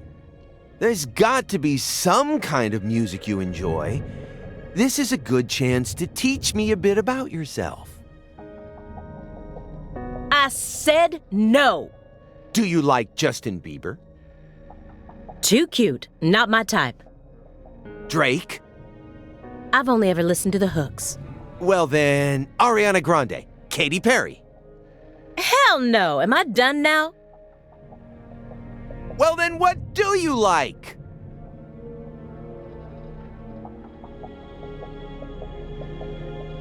Ugh. I have to tell you? Yes, you do. Pink Floyd.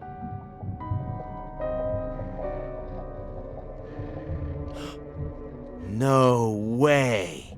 You're a prog rocker? Who turned you onto it? Your dad? As far as I can remember, I've loved prog rock ever since I was born. That's just how music works, right? I mean, The Wall is by far my favorite album. Even to this day, I find it hard to believe that they made that in the 70s. It still sounds completely fresh and unique, as if it was just released yesterday, and... What? No, I was just thinking, I wish Morgan could have been here for this. Don't you dare tell him.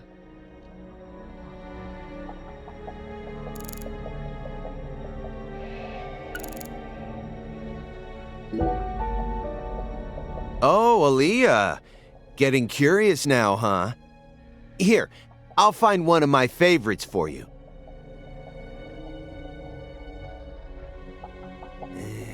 How about this one? Who Framed Roger Rabbit, directed by Robert Zemeckis. It's a fantasy movie that mixes real actors with cartoons, using what we'd call CG these days, I guess. Yeah, I know that one. It's the one where Michael Jordan plays basketball with all the cartoon characters, right? What? No, that's Space Jam. It's not even the same director. And besides, that one has the Looney Tunes in it. Whatever. Either way, I'm not watching it. Fine by me. You know, you're really lacking in the cute department. Is that supposed to be an insult? No, not at all. I'm just trying to help you turn a new leaf. I'm your invasive partner, remember? Why do you care so much? I like myself just the way I am. No, wrong answer. I think you could use a little more softness. You know what I mean? That would definitely make it easier for people to help you out, you know. You're flawless, intelligent, and charming. All you're missing is some soft spots. Soft spots? Yeah, you know, like when people find out a super serious politician is actually a huge comic book nerd. Something like that. You've got to have something. Something you secretly like that people wouldn't expect. Well, I don't. End of story. Hey, uh-oh. The lady doth protest too much, methinks. What do you mean? I just said I don't. Which means you definitely do. Well, what is it? Come on, I gotta know.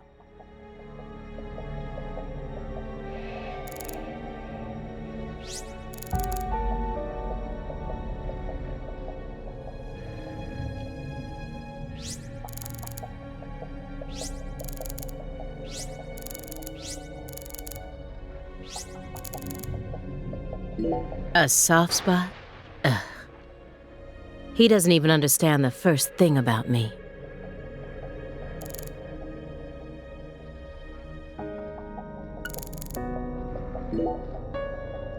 Ready to spill the beans, Aaliyah?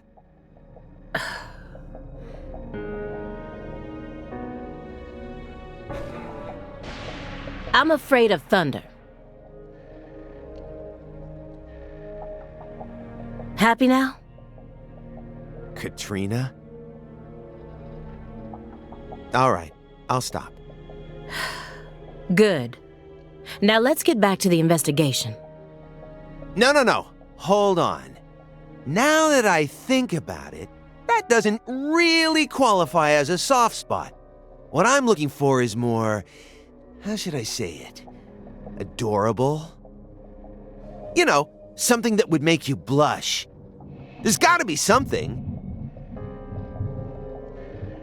Please, I'm begging you. I love koalas. They're just so cute. I can't resist them. All I need to do is look at a picture of one and Fuzzy Wuzzy swim all over me. I mean, the way they look, the way they're shaped, the color of their fur, I mean, even down to how they only eat eucalyptus. I just love everything about them. Once I get some time off, I'm gonna travel to Australia and hug one for real. That's one of the top 5 goals on my lifetime to-do list right now. This conversation never happened, is that understood?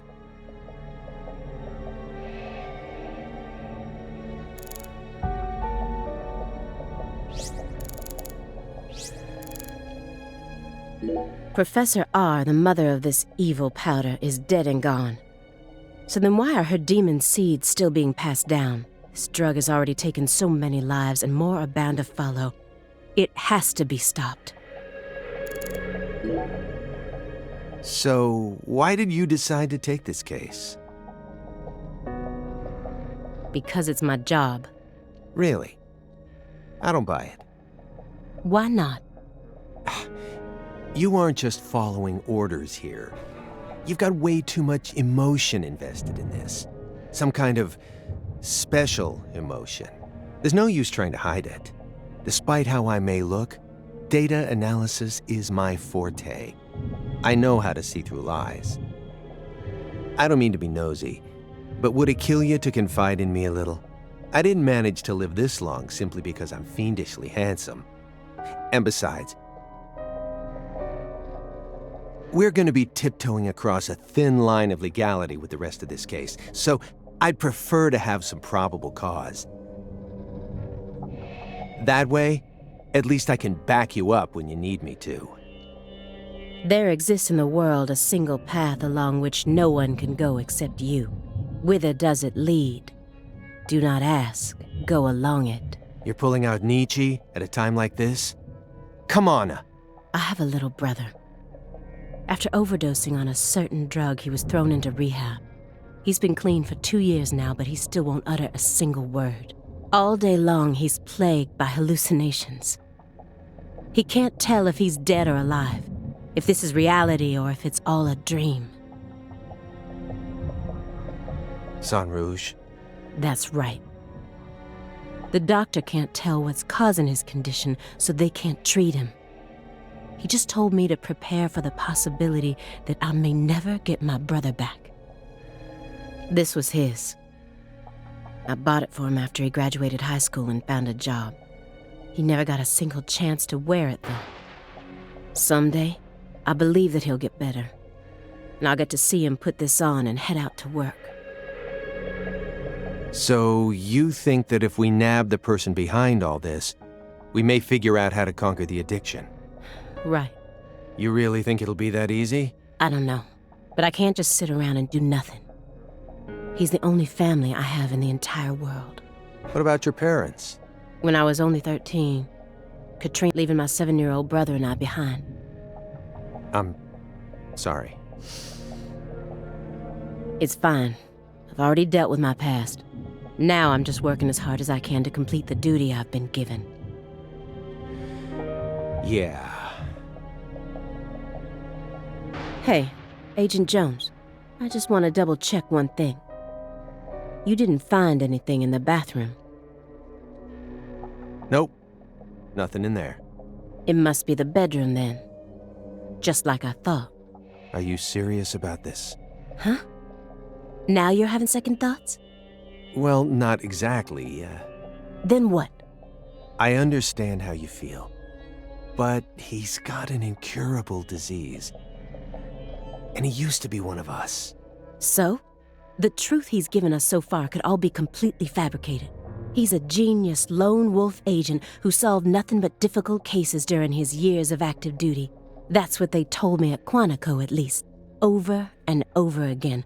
I had to listen to them talk about how no one could ever replicate the kind of work he did. But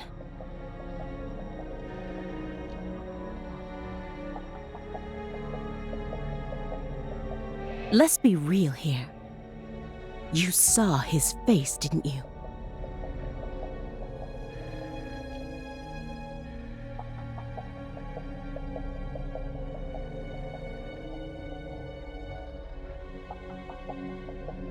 It was inhuman. It looked like the face of a killer who's been possessed by death.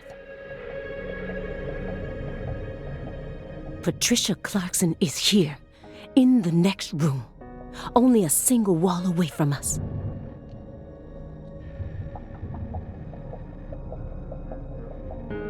After 14 years, he went back to Le Carré, kidnapped her, and imprisoned her here.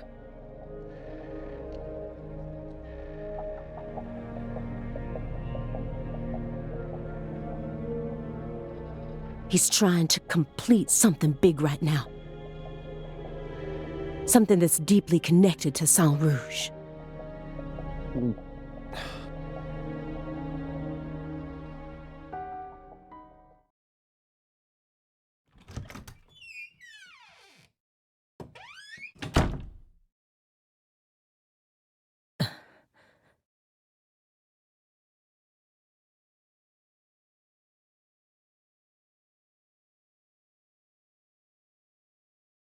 What is all this?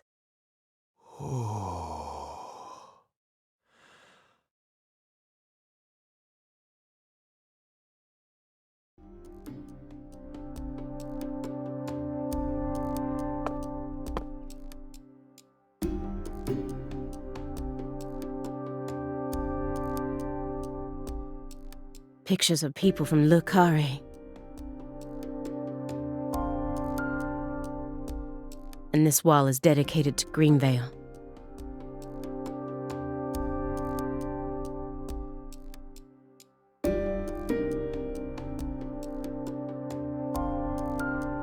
All the deceased have been crossed out.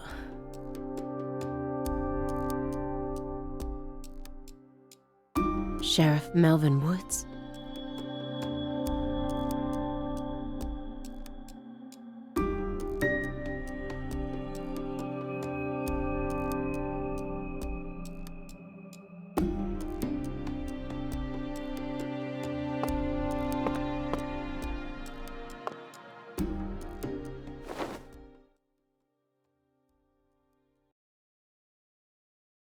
Lise Clarkson? Where's Patricia?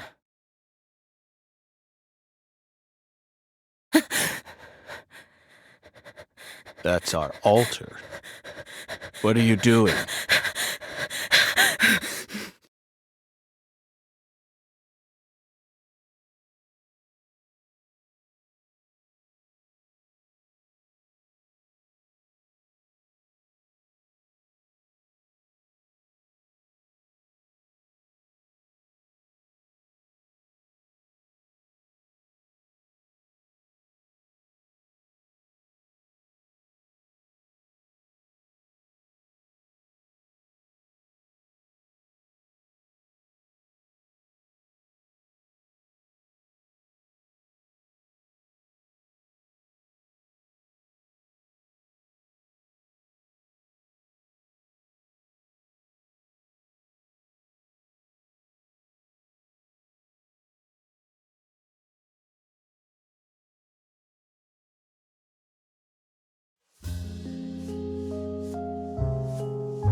York! Agent York! York! Agent York! York! Agent York!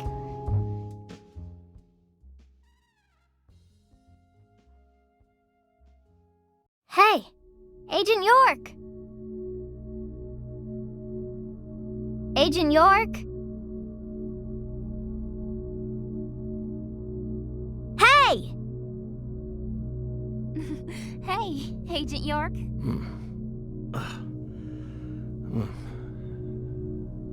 You're Lise Clarkson.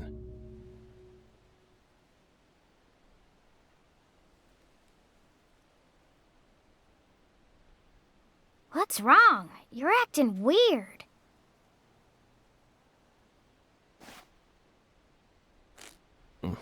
Sorry, Patty, I'm fine now.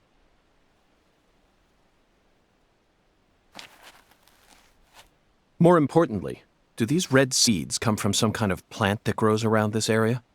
I don't know. What do I look like, a botanist? This isn't your average backwoods town. The Clarksons' ego and control has been piercing the town's heart like a massive dinosaur bone. But over this past century, time has been busy eroding the beast's power from within. And now, the very thing that once fortified this town is polluting it with putrid gas and rotten marrow. Zach, this is the point where it all collapses.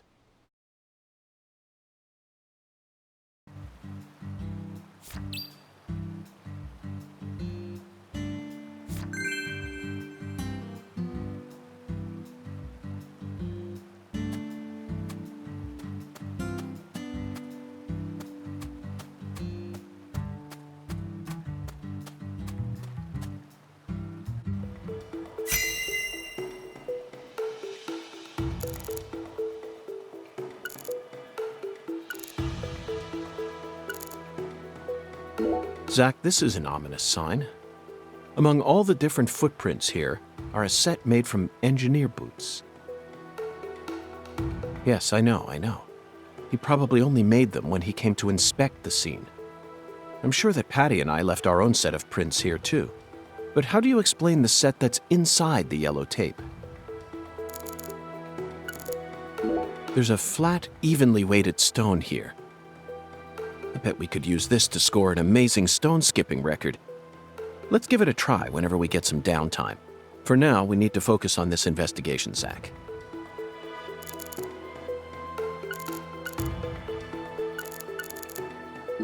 After Lise Clarkson was murdered, her body was put back together here.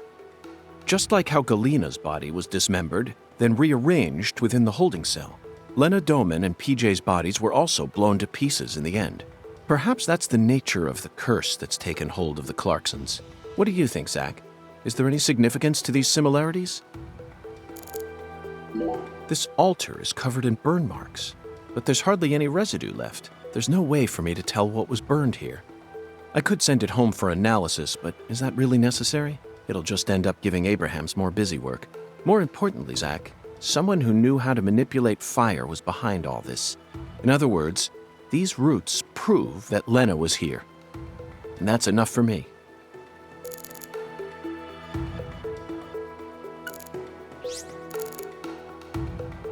These bridge beams have a very unique shape to them. One straight support in the center, reinforced by V-shaped columns coming up diagonally from the sides. Did this bridge always look like this? Oh well, I'm sure it has nothing to do with this case. Let's move on with the inspection, Zach.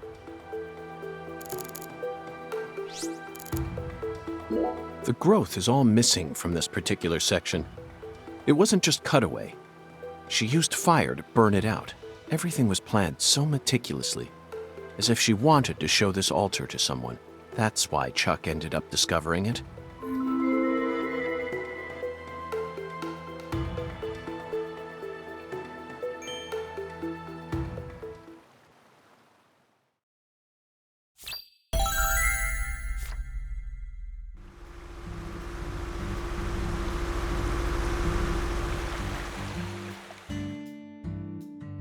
Hey! FBI!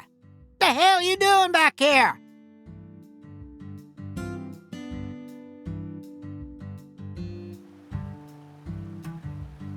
Did you notice anything strange before your daddy went missing? Did he seem different from usual, or say things that didn't make sense? Nope.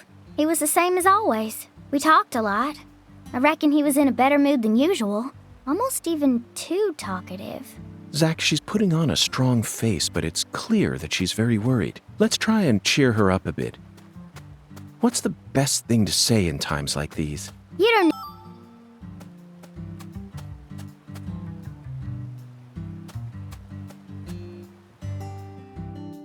You already solved the case, yeah? So go on! Get your ass out of town!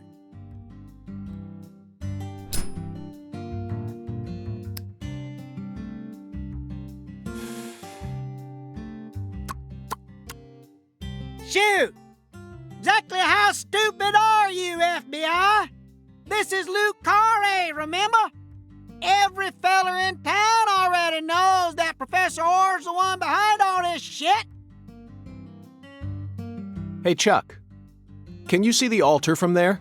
I'd see the whole damn thing, along with your stupid ass standing there, trying to act all smart and shit. You told me that the poacher's boat you were chasing disappeared around this area, correct? Yeah, that's what I said, all right. What, you forget already? If you're just gonna waste our tax dollars out here, least you could do is catch them goddamn poachers. Fucking FBI, go and make yourself useful for once in your damn life. Chuck, we don't chase down fishing boats. Unless it's a terrorist boat that plans to overthrow our government, that is. Huh. Then stop acting all leery, like I ain't being truthful or whatever. I'm busy too, you know. So long, FBI.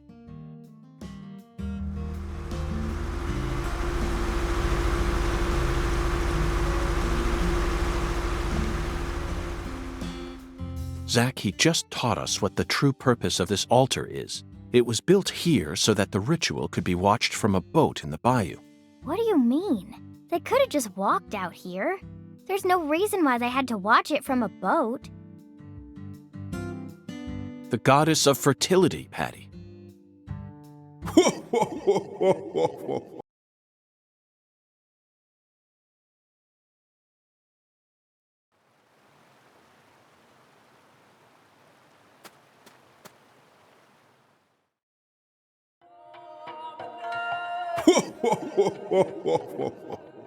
The goddess of fertility. A fine name indeed. So much blood has been shed, yet you remain in this town.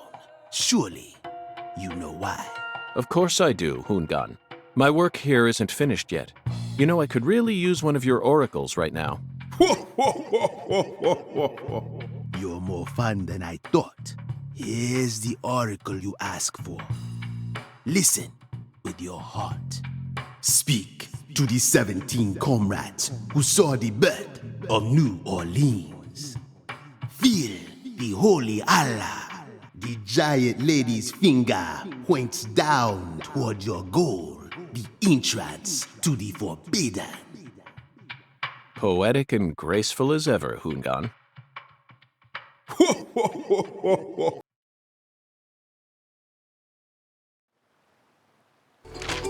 Hungan's oracles are leading us toward the core of this case. That's the one thing I'm sure of. But don't misunderstand, Zach. I'm not blindly following him. I only follow my intuition. Metaphysical offender profiling. The 17 comrades must refer to some area that has 17 of the same thing in it. We may need to use history to figure this one out. After all, we need to find someone or something that saw the birth of New Orleans. That's not it, Zach.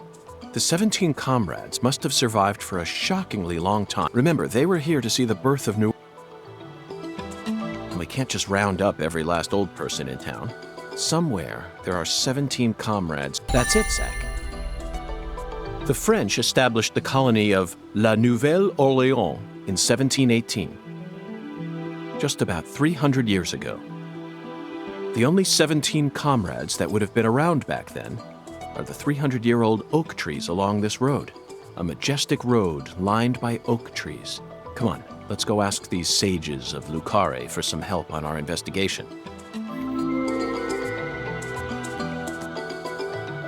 Zach, the Holy Allah is a shockingly simple metaphor, especially considering the quality of the oracles we've received thus far.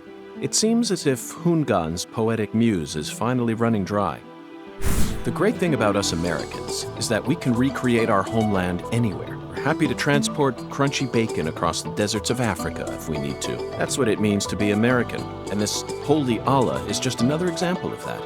From the early days of the front, that's it. I never doubted you, Zach. The Holy Allah refers to a water tower, specifically that water tower with its Clarkson family crest. It must be hiding some sort of clue. Let's fill the Allah and see what it yields.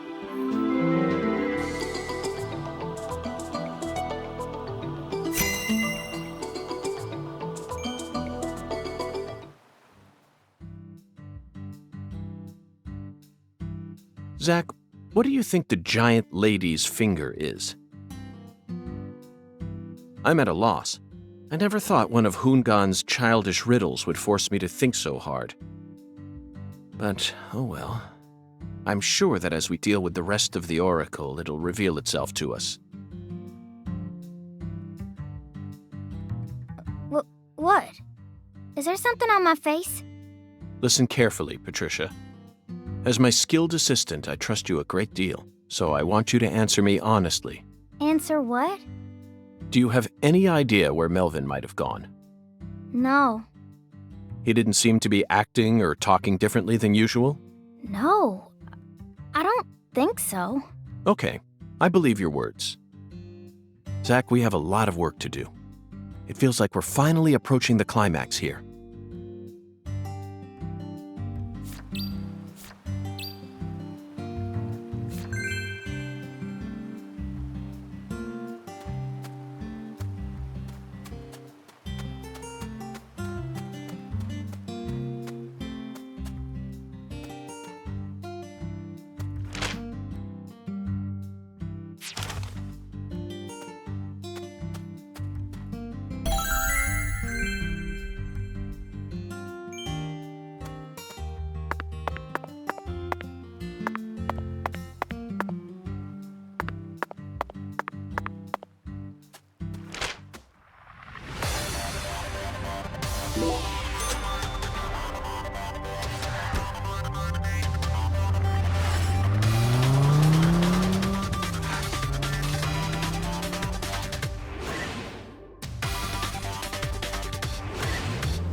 Doth thou seek me? Verily.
I can see thou hast. Doth thou seek?